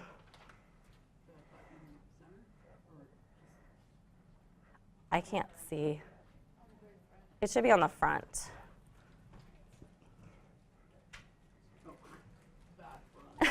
Sorry. Technology is hard. Or I'm just not very bright. So one of the things we've been talking about on our campus is just, and it kind of dovetails with your observation about, cultural celebrations, but we've been talking about holiday decor and celebrations and how that can be very excluding for some groups, in that process. And yet, on the flip side of that, you have individuals and other groups who feel as though, they really want to celebrate their particular holidays. So it's a delicate dance between creating an environment where everyone feels included. So, yeah, that's a really excellent point, is that it's sort of the no one's allowed to say Merry Christmas anymore side. And then, the side of where there's a huge group of people that have all kinds of different cultural, religious, social backgrounds that don't connect with a Christmas tree or a menorah. And so how do you balance those two competing interests in order that everyone feels included? And so has anyone come up with any ways to do that in a way that, other than saying we're just not going to have any decorations, which is a reasonable decision, because then it just ends the debate. But has anyone come up with any way to address that? Yeah, it's a tough one. Nobody out there either. Yeah, so that's difficult. And you may have an administrative assistant who's been there for 20 years and she has the same, Christmas decorations that she puts up on her desk or cubicle every year. It's very hard to say to someone like that, that's creating a problem for others who don't feel included because they don't celebrate Christmas. And those are those times when this can all feel very difficult. It feels like almost like a confrontation when you're trying, in reality, to make a warm, welcoming, inclusive environment for everyone. And have you guys reached any kind of see, there I did it. I said you guys. I told you. Have you at your district or college reached any consensus about how to address that? So we're just starting to talk about it, and the president at our senior leadership team meeting this week, handed out a flyer with kind of different websites on there that speaks to different ideas, for how to celebrate. For example, like celebrating fall or celebrating winter versus a specific Right. holiday or, that speaks to a particular religion or belief, system. So, yeah, we're starting to talk about it. And then when I was here at Folsom Lake, I believe around the winter holidays, at least in the admin building, there was kind of and I don't know if you all are still doing that in the entryway, there would be a bunch of different representations of different beliefs, so there'd be a Christmas tree and a menorah and, so there were just a variety of different things to honor different holidays. But the problem is that there's no way to include, everyone. Right. So, yeah, what do you do if you can't bring everyone to the table? So. Right. So I kind of thought of that too. Well, what if you had, a Christmas tree and a menorah and something to celebrate Kwanzaa, but then what about the Jehovah's Witnesses that don't celebrate anything? Now, and so it is very hard to be able to reach everyone. I do like the idea of having snowflakes and leaves instead of Christmas trees and, jack-o'-lanterns. That's, that may be the way to go, just kind of keep it more neutral. But that's a really good point. Thanks for raising that, because I think that's kind of an encapsulation of why this is all very difficult. Because, people feel, I am not religious and I love Christmas. I think I just like glitter and shiny things, probably. But for me, it's about family and things like that. So, you can take some of the symbolism out of it and bring some of the more feeling together. So can we all sit down and have a meal together and just enjoy ourselves and share, different foods? So when you have, maybe you're gonna have a potluck around Thanksgiving, don't have turkey and mashed potatoes only, have someone bring Indian food, have someone bring, Korean food, have someone bring Pakistani food, something that doesn't feel so rigidly traditional and is more inclusive of other people. Yes, push the button. For our November potluck for my department, I'd made the theme traditions, and I've asked everybody to bring a traditional dish from their family or their culture. Yeah, perfect, exactly. So you're including everyone. Everyone feels like their contribution is valued, and there's no strict adherence to these sort of Anglo traditions that, a lot of people practice those, but we have to recognize that not everyone does. So I love the idea. Thanks for the discussion, guys. Anyone else want to make a point around that? Okay. So let's talk about personal commitment, which is maybe the hardest one. And it goes back to me just saying you guys again without noticing it.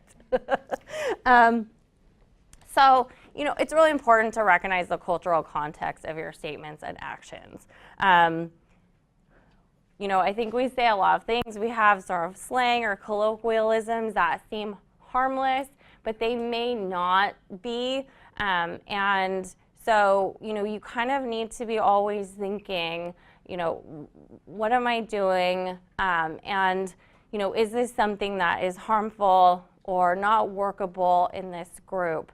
And, what am I bringing from my own culture and upbringing and experience here that may not necessarily be workable in a diverse and inclusive culture? And so that requires examining your personal attitudes and your conduct, which can be really hard. Introspection is really hard. It's something that you have to work on and practice. It's very easy to not realize what you may be doing or how your actions may be impacting others. And I think it's a good practice not just for cultural competence, but just in general. As far as interacting with your coworkers, interacting with students, and taking supervisory actions and things like that, you should always be looking at your personal attitudes and conduct and how they may be negatively affecting a situation.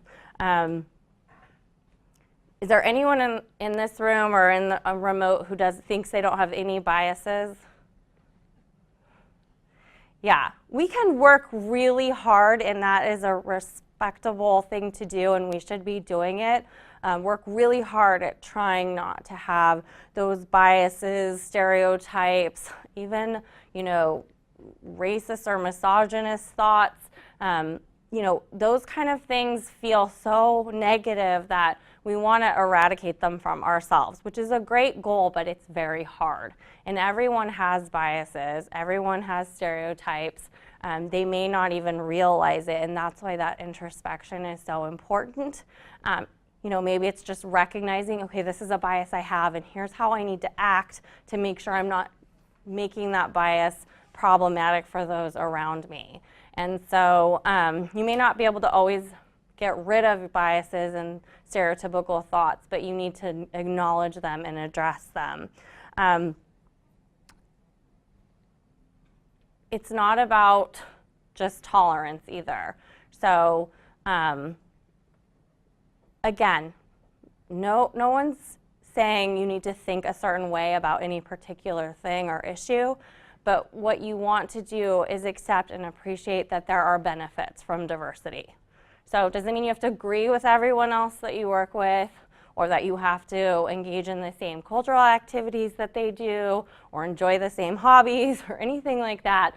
But what's important is to accept and appreciate that there are benefits from diversity that can benefit the entire campus and district community, as far as creating change, having more creative ideas, innovating, being able to address change, especially in your student populations, being able to relate to them more and make sure you're serving them well. And so I just want to make sure that that's really clear, that appreciating the benefits of diversity does not mean that you have to change your belief system or how you think about things, but just recognize that it's factual that diversity is a benefit, particularly to educational institutions.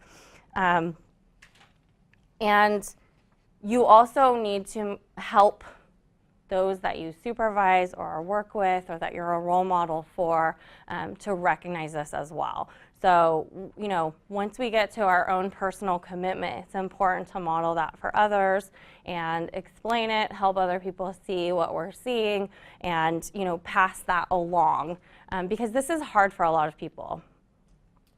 And it's going to represent a change for a lot of people. And so the more we can model and demonstrate the usefulness and helpfulness of diversity, the more we can get other people to make that personal commitment. So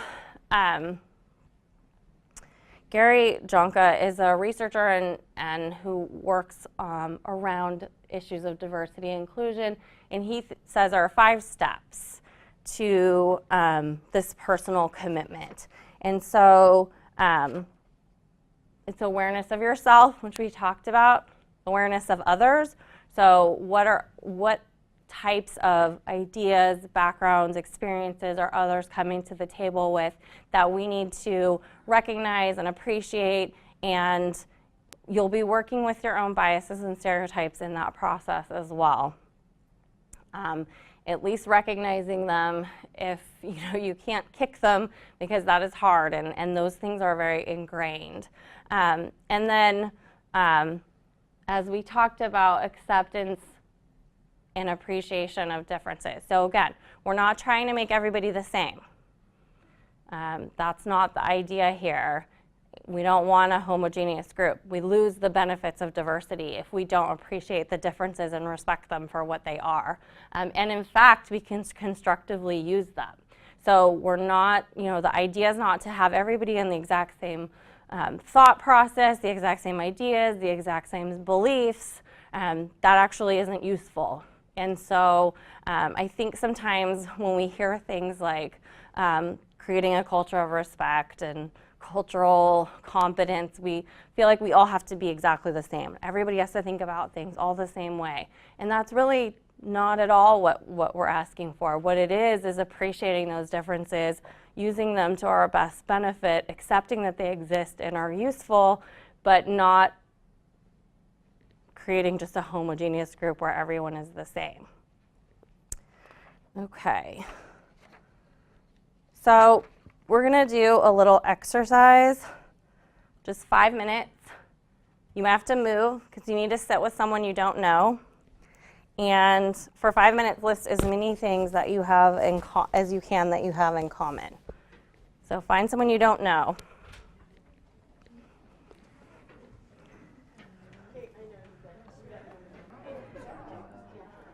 Okay, so does anyone want to share what they found out about how much or little they had in common with the person they talked to? If you want to share how much you had in common, how little, if it was surprising to you. Nobody? Okay, thanks, Valerie. Push my button. Okay, so I found out that Joe and I knew that we went to a 3-day training together in 2002 or 2003. Make sure the light is on. Oh, it's on. Okay. And we both, of course, work for Los Rios. We both have kids. We both had part of our graduate program at UCLA. Well, probably all for him and part for me. We both lived in Los Angeles. We've both been to New York City, Spain, Portugal, England, and Hawaii. Wow. And then our time ran out. Okay. But there were probably more things. So the idea is kind of to just think about that you may come from quite different backgrounds, but often we have many more things in common than we actually might think. And sometimes it's a good idea to just talk with people and find out where they're coming from, what they think about things, what's important to them, and we can really make some really good connections that way instead of feeling like we're in these little groups and we are being forced to be together, to be inclusive, to respect and appreciate diversity for its own sake, but actually can be very, very valuable to us. I mean, did it feel good to talk to someone and have a lot in common with them? Yeah, it's nice. It feels good. It feels like you're, part of this larger community that we all live in. And so it's just a kind of a fun way to talk about those kind of things. Okay, so we're going to keep talking about personal commitment. And let's see. There we go. Oh, everyone needs to go back to their seats.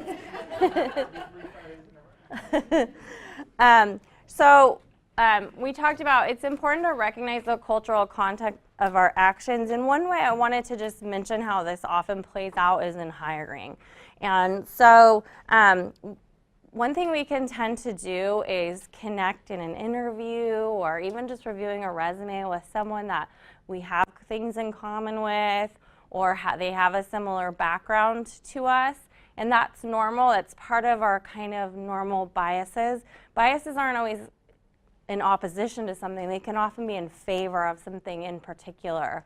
So you want to make sure in a situation like that you're not giving extra credence to things that make you feel comfortable. Oh, this person came from a similar place that I did, and they went to the same college, and their name sounds like mine, and things like that, because we can end up having those favorable biases cause us to miss out on diversity by wanting to stay with those things that are comfortable. Yes? So one of the things I do when I'm reviewing applications is I'll cover the name. Initially, I'll cover the name and just kind of try to read through everything else without considering the name. Sometimes the name doesn't, say everything, Right. but, occasionally it does. Yeah. Those last names. Yeah, so that's a really good point, is to be more neutral by not letting those biases that we have that are very normal color how we're reading things. So there have been studies, they'll give a manager 2 sets of applications. They're identical, but two applications. One, the name is Tyrone, and the other, the name is Bill or Dan or something like that. Exactly identical every other way. And they'll choose Bill and Dan and think he's more qualified than Tyrone. And it's because it's sad. I mean, I don't like that that's the case. But what it says is that we have inherent biases. We can actually read a document that says the exact same thing and get something totally out of it based on the name of the person who created that. There's a similar study about law students where they give an answer to an exam, a written answer, like an essay, to a professor, and one of the essays is written by, again, someone named Dan. The other one is someone named Tyrone. It's exactly identical. And the essay written by Dan will have just like a low score, marks all over it. We'll have a good score. The essay by Tyrone will be all marked up and edited. And those biases can cause us to actually interpret information differently. So what I appreciate about what you said is that you're aware that that might be a problem for you, and so instead of just rolling with it, you try to take steps to try to avoid it. So that's what we are meaning when we talk about the cultural context of our actions. And good, inclusive, diverse communities include historically excluded groups and underrepresented groups that are working with historically dominant groups within an organizational structure. So we don't have those historically dominant groups here and everybody else here. Everybody's working side by side.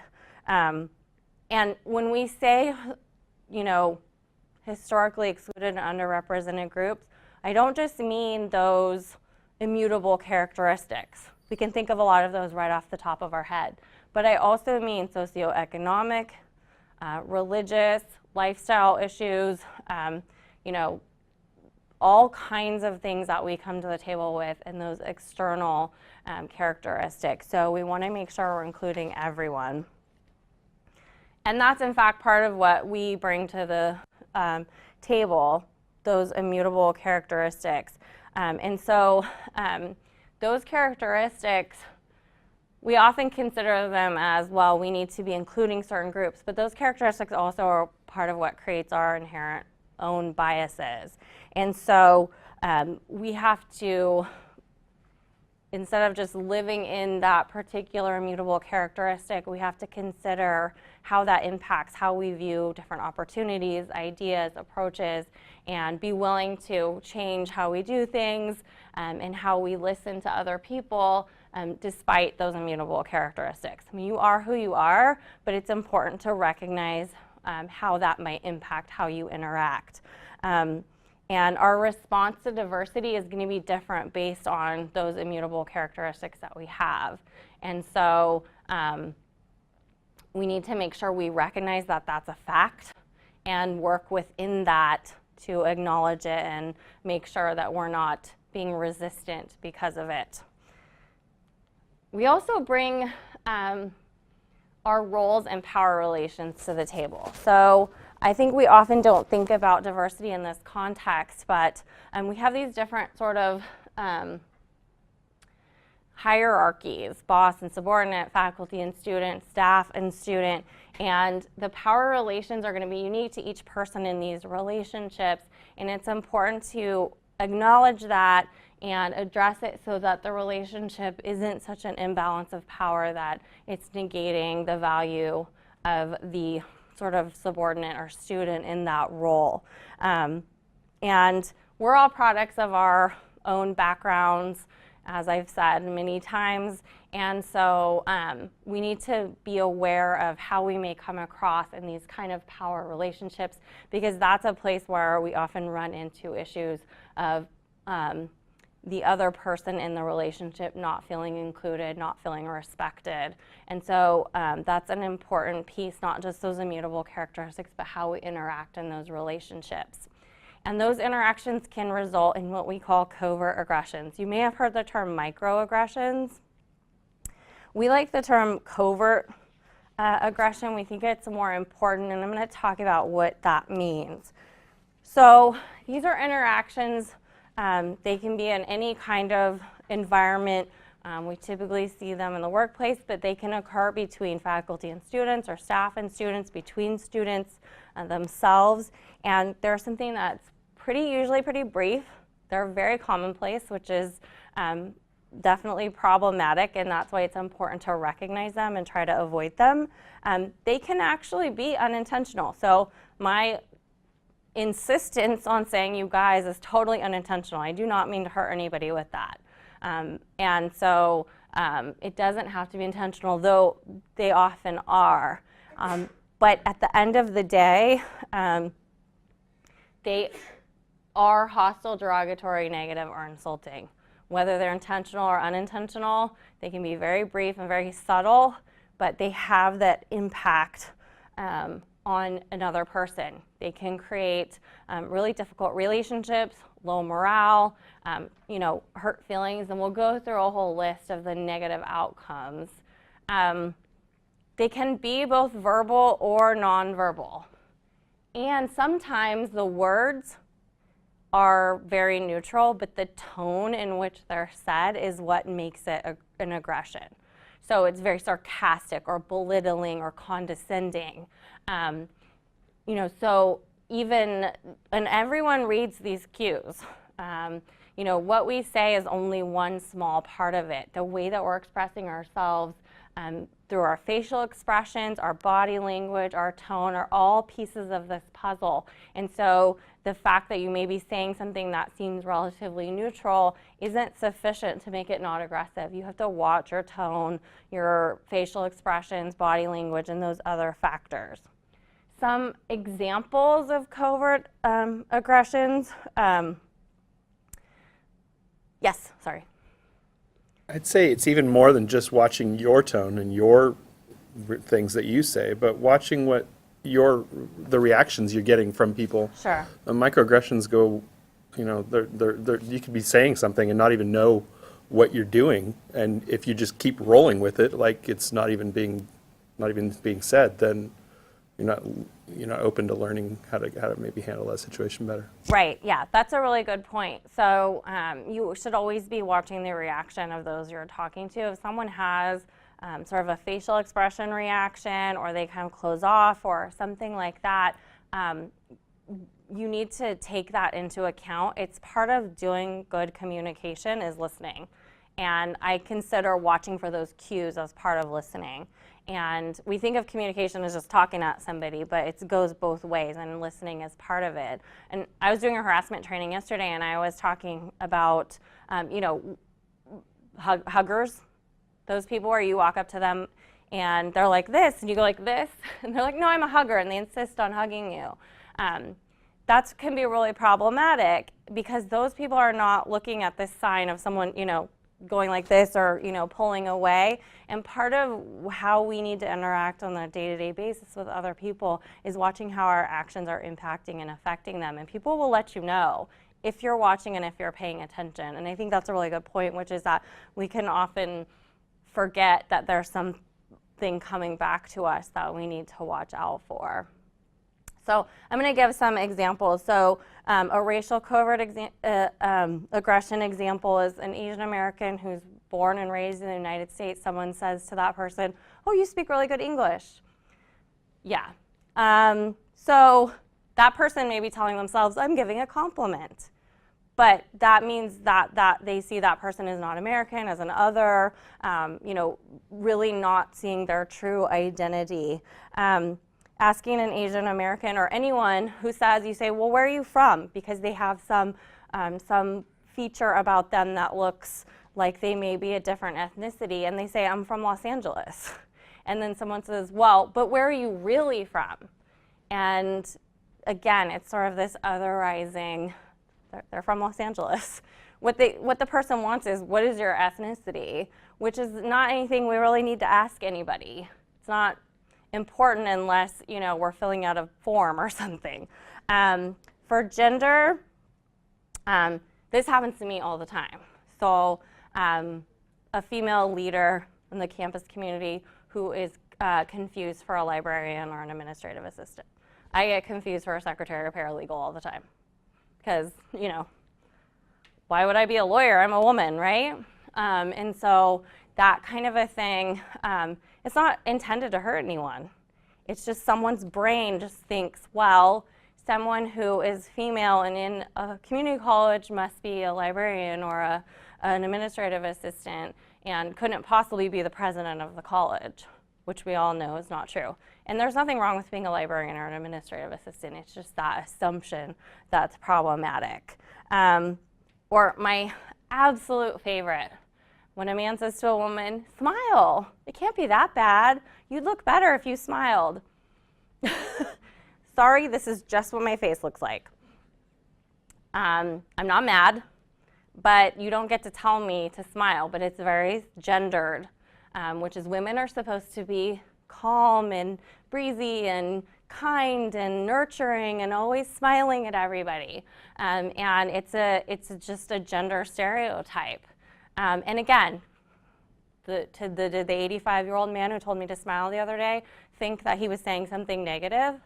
Maybe, but probably not. He probably thought he was just being cute or funny.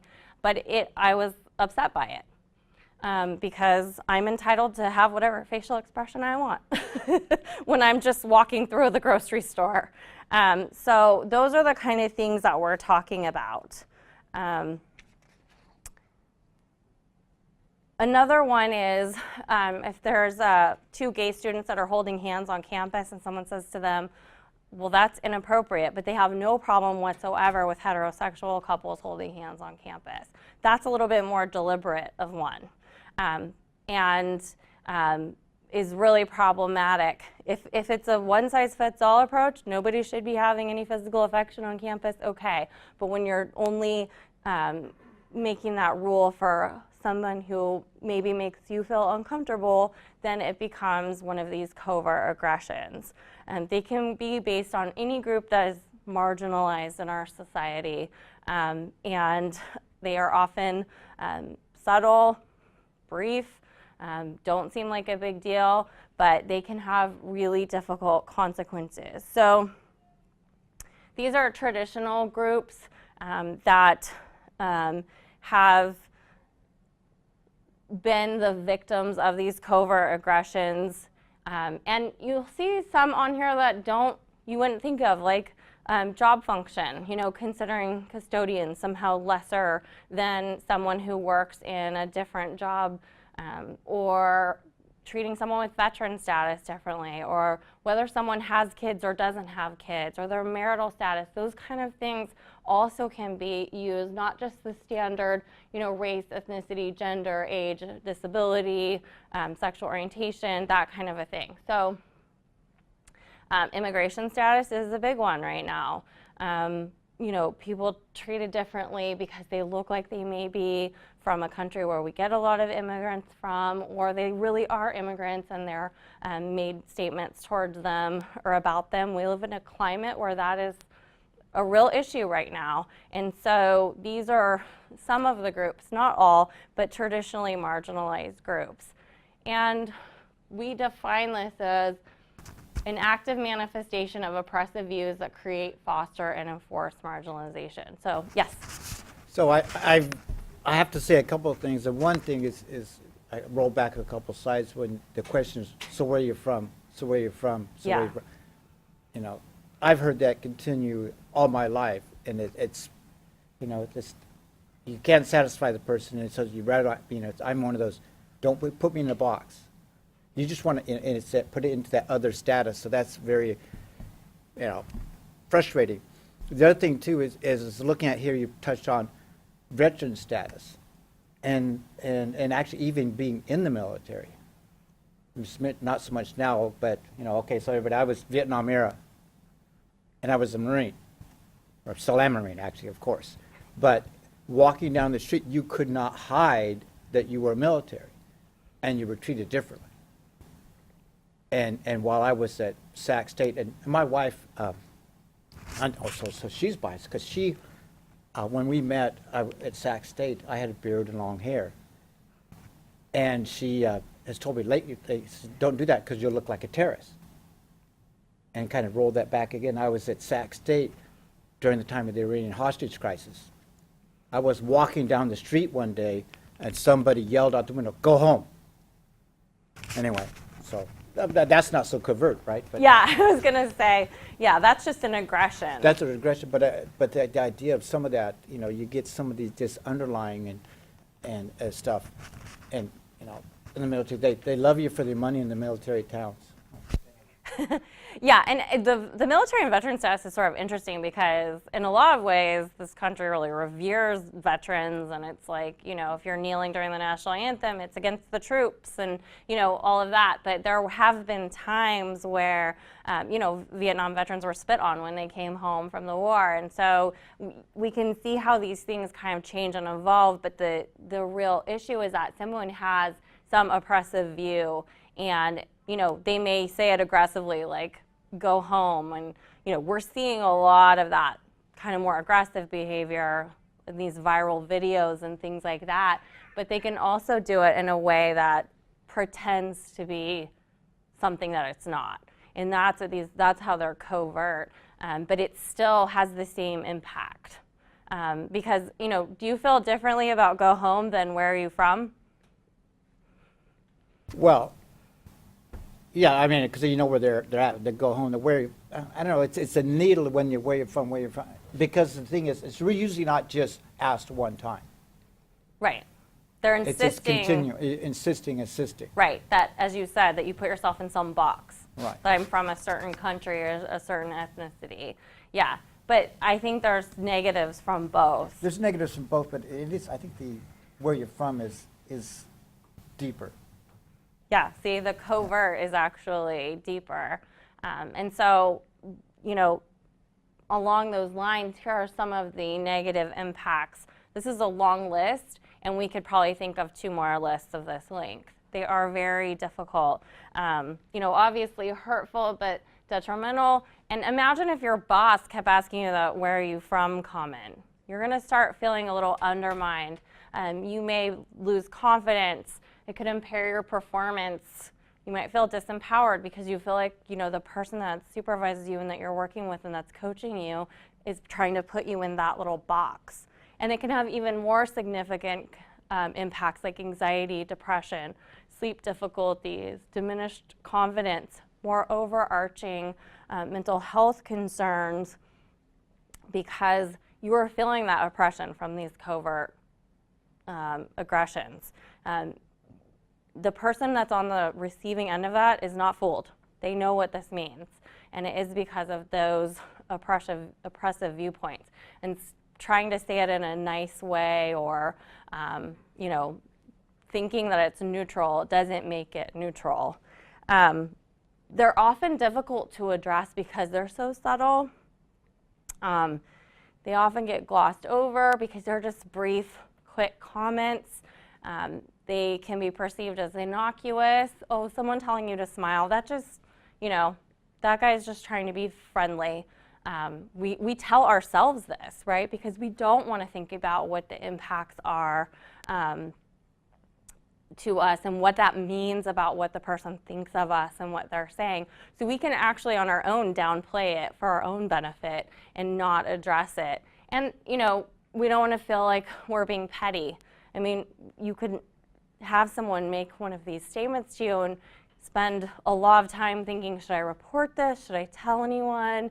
Is it going to look weird because it's just one comment and maybe I took it out of context or maybe they meant something else, you know, really questioning it and being afraid of bringing something up because the person who you have to bring it up to may not understand or recognize the negativity behind the statement. So what's unfortunate is what happens is that these are allowed to continue because, you know, taken alone, they're hard to want to report or address, and they become a bigger thing because they're happening more routinely. But as a pattern, it looks bad, but out of context in a vacuum, it seems like, well, maybe I shouldn't make a big deal out of this. And so they can be perpetuated because of that. So let's talk about the types of covert aggression. There are 3: covert assault, covert insult, covert invalidation. Assault doesn't mean that someone's actually hitting or striking someone. It's not violent. It's just the type. So a covert assault is something that's explicit and intentional. So this is the go home comment being yelled at someone who appears to be from another country. That's a covert assault. It doesn't, they're not actually, using any kind of racial slur or anything like that, but it's clearly intentional. It's clearly directed at making someone feel less than. I hope you don't mind me using that example. And the person who's doing it has no qualms about it. They're not trying to hide it. They're not, it is covert in that it's not as specific as something like a racial slur would be, but it's not intended to be taken as someone's just trying to be nice and ask about your background. The more common is this covert insult. It could be unintentional. The giver often doesn't see it, so it's my you guys thing again. I hate to be sticking to that, but I see myself as someone who doesn't do things like that. So it's been a real eye-opener for me, and I think it's important to think of things that really, to me, I never thought about it. It just seemed like not a big deal, and it is a big deal. And so often, the person who's doing it doesn't even know what they're doing. And so that's why it's really important to address it and deal with it so that those people can learn. And I really appreciate that someone came to me and asked me about it. There are often examples from your own experience. Has anyone ever had one of these? I mean, other than what we've already talked about? Yeah. One of my children is from a different racial group, and so I've had people say both to her and to me, "Oh, is that your mom?" Or "That's not your mom, is it?" Right, just assuming that it's impossible for you to have a child of that particular color or ethnicity, which is nonsensical because there are a variety of ways that could happen. But the fact that you look different made it okay for them to just start asking you personal questions about origins and how your family came to be. That can't feel good. Yeah. Anybody else want to share anything? Okay. So how do we abandon these? So this is my work that I'm doing right now. So recognizing that dismissive attitudes are harmful. So if someone says to you, "Hey, I don't appreciate what you just said or how you just said it," don't dismiss it and say, "Oh, I didn't mean anything by that. You're just being too sensitive." That is not an acceptable way to handle that. And part of being inclusive and making this personal commitment to diversity and inclusivity is listening and not dismissing someone's concern about something you've done or said. Thinking about it, processing it, engaging in self-reflection, and thinking about not just that and how, uh-oh, did I just push a button? Hang on a second. We're almost done too. I lost my screen. Did I push something on the remote? I should just set it down when I'm not using it. That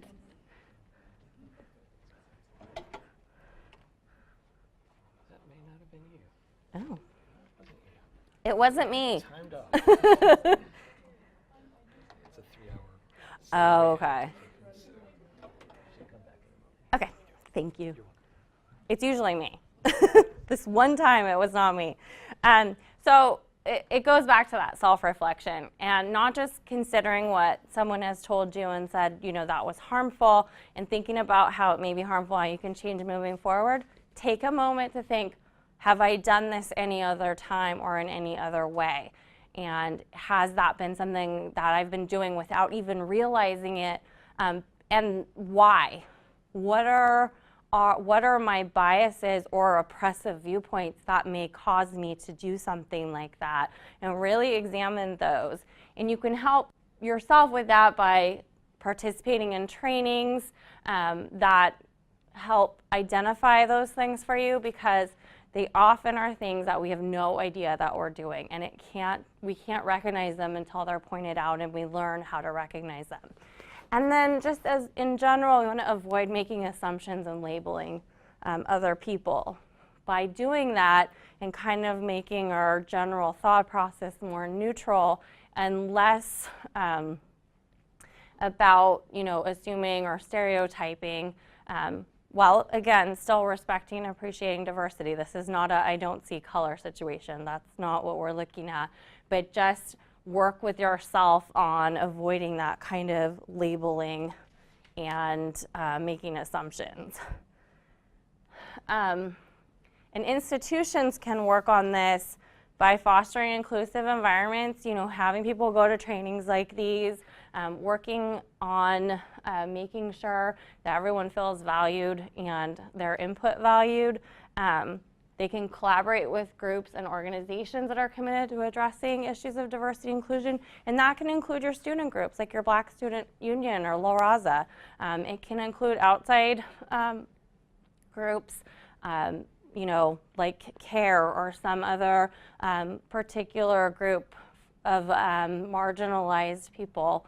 And so look for those opportunities and then offer training and opportunities for continuing education and diversity workshops. If you have an employee that comes to you and says, hey, I'm really concerned about my role in increasing diversity and inclusion, is there some training I can go to? Your answer should always be yes.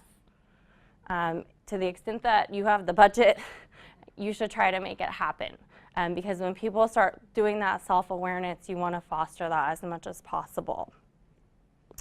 And then the last type is covert and validation. This is also unintentional. The intent is often to express opposition to bigotry. So that's the irony of this particular type, is that it negates experiences by trying to say something nice. So color's only skin deep, which is actually not true at all in this country, particularly, right? Color has all kinds of connotations. We have a long history of systemic problems related to race, and we can't just ignore those. And by saying that, you just erase someone's complete life experience. And it's meant to be nice, but it doesn't come across that way. It feels oppressive. Like, oh, it's so easy for that person to say, oh, it's only skin deep, when they haven't suffered the things that I've suffered because of systemic issues and racism and other things like that. And so we have to be really careful around that kind of talk. The other thing is just labeling someone. So our neighbor is gay. How about our neighbor is Tom? That Tom is not just being gay. He's a whole person who has a whole life and a set of experiences, and confining him to just that box as someone who we think is different than us really negates and erases his whole life experience and everything about him that is unique and wonderful, right? And so that sentence feels neutral a little bit, but when you think about it that way, it really is problematic. So how do we create cultures of respect? So there are strategies for preventing conflict around these issues. The first one is to avoid stereotyping. Again, we all have biases, we all think of stereotypes. That's why that self-reflection is important. And then to just kind of recognize when you might be stereotyping and stop yourself. Oh, gays are so flamboyant. That's not even a true statement. And we don't talk like that. We don't label everyone as a certain thing. It's important to avoid anything like that. And your words don't exist in a vacuum. So unless you're talking to yourself, things that you say to people are going to be heard based on their life experience.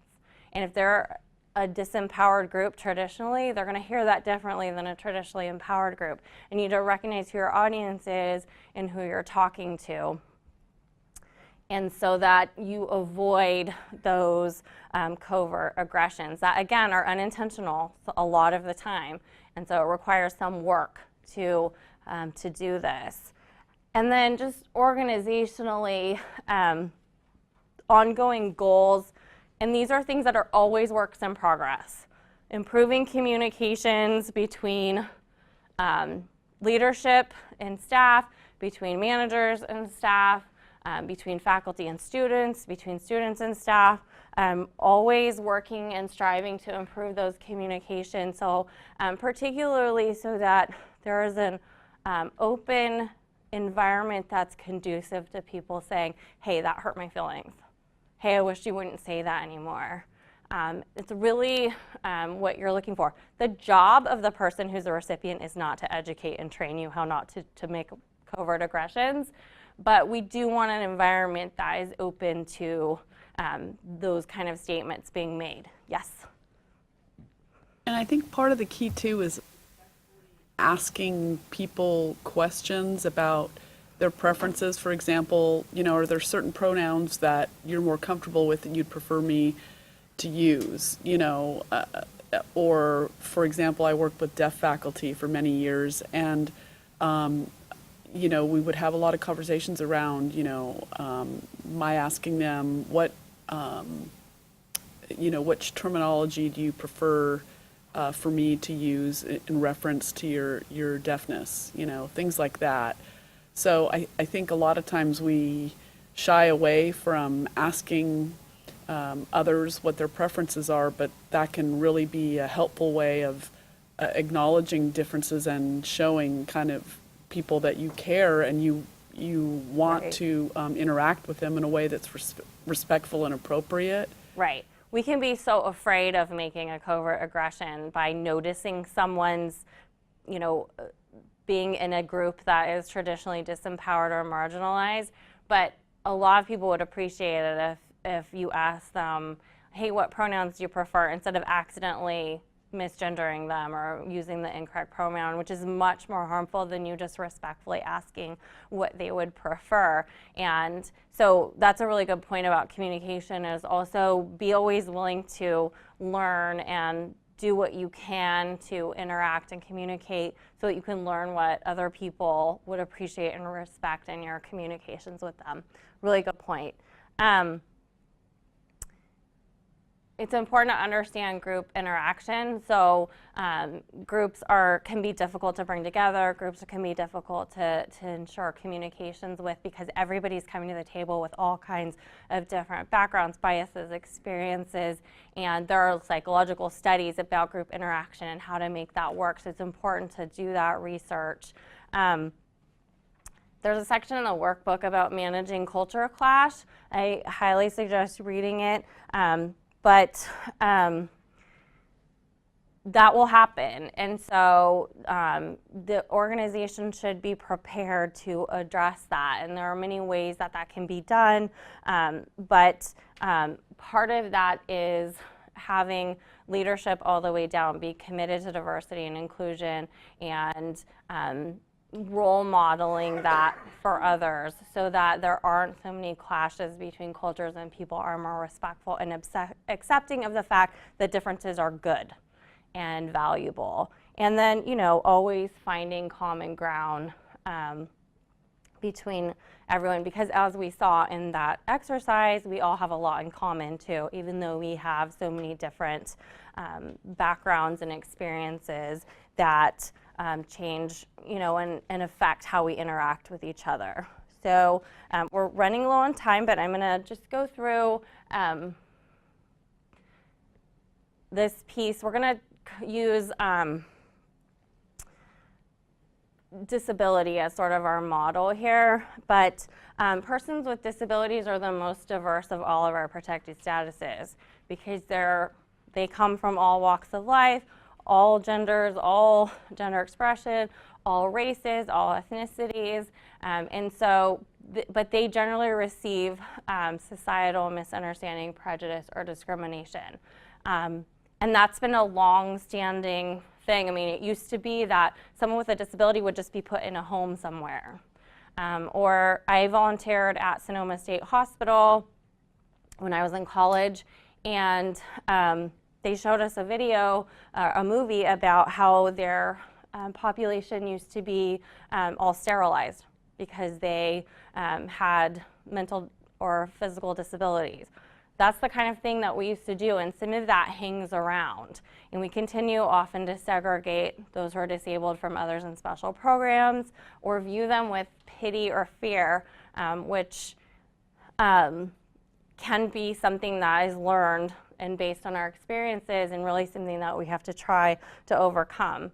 They're just living their lives. They just need sometimes a little bit of help with, you know, what they're doing, but they mostly can take care of everything on their own.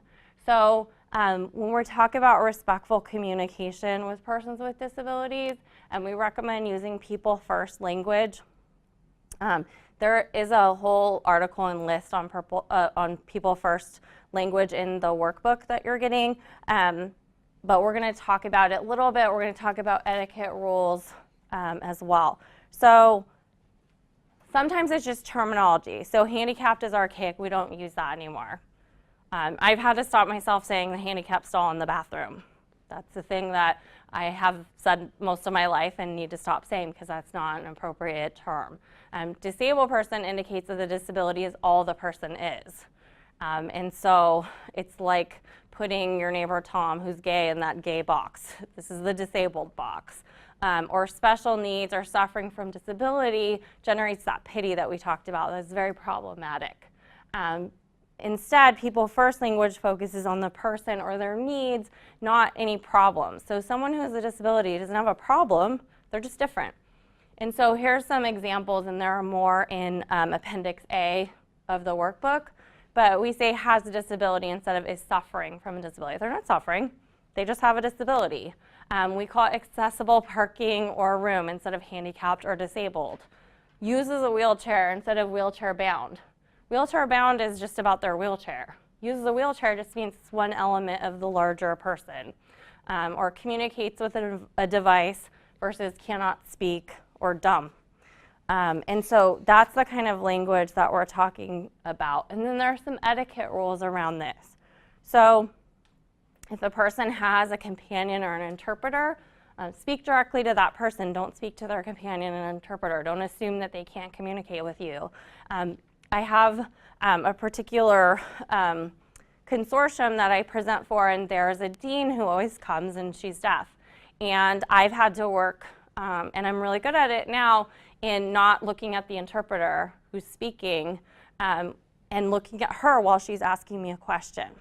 I didn't think that would be an issue, but it is. I'm hearing someone talking over here, and I've had to make a conscious intent to look at her while she's asking a question, because she's the one asking the question. The interpreter doesn't care. She's just saying, what is being said. And so we need to make sure that we're doing that.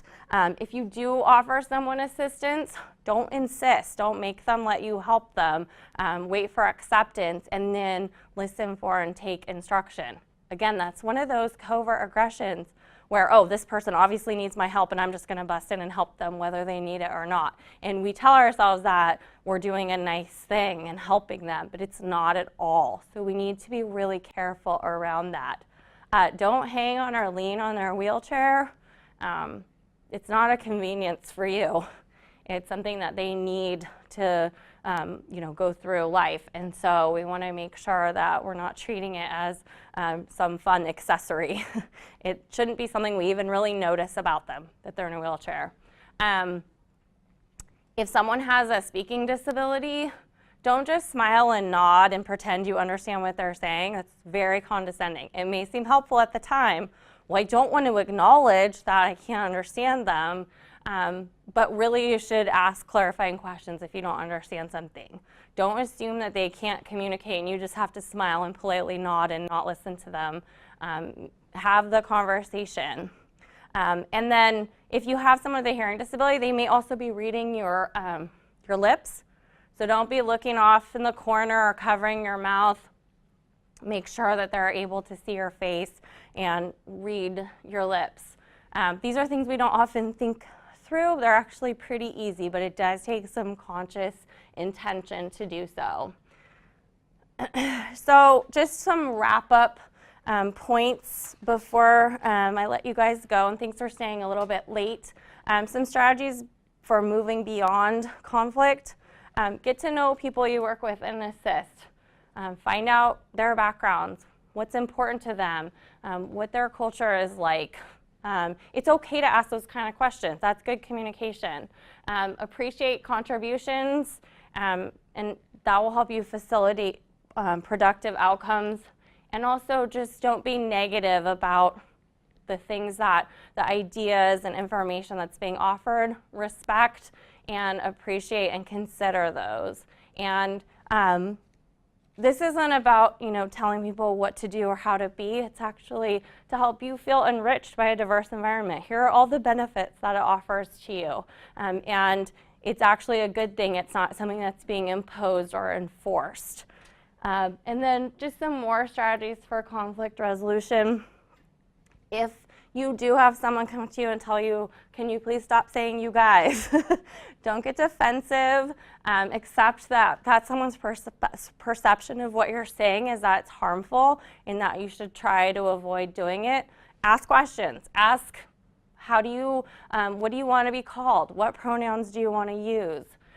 Don't trivialize. Something that may seem very small to you may be very big to someone else, and it's important that you understand why and address it. And then if you make a mistake, apologize. Be respectful about it. Acknowledge your error. You can say, I'm trying to do better, but it's always good to walk away from that conversation with an apology that's sincere. Okay? All right, thank you guys. Have a great day.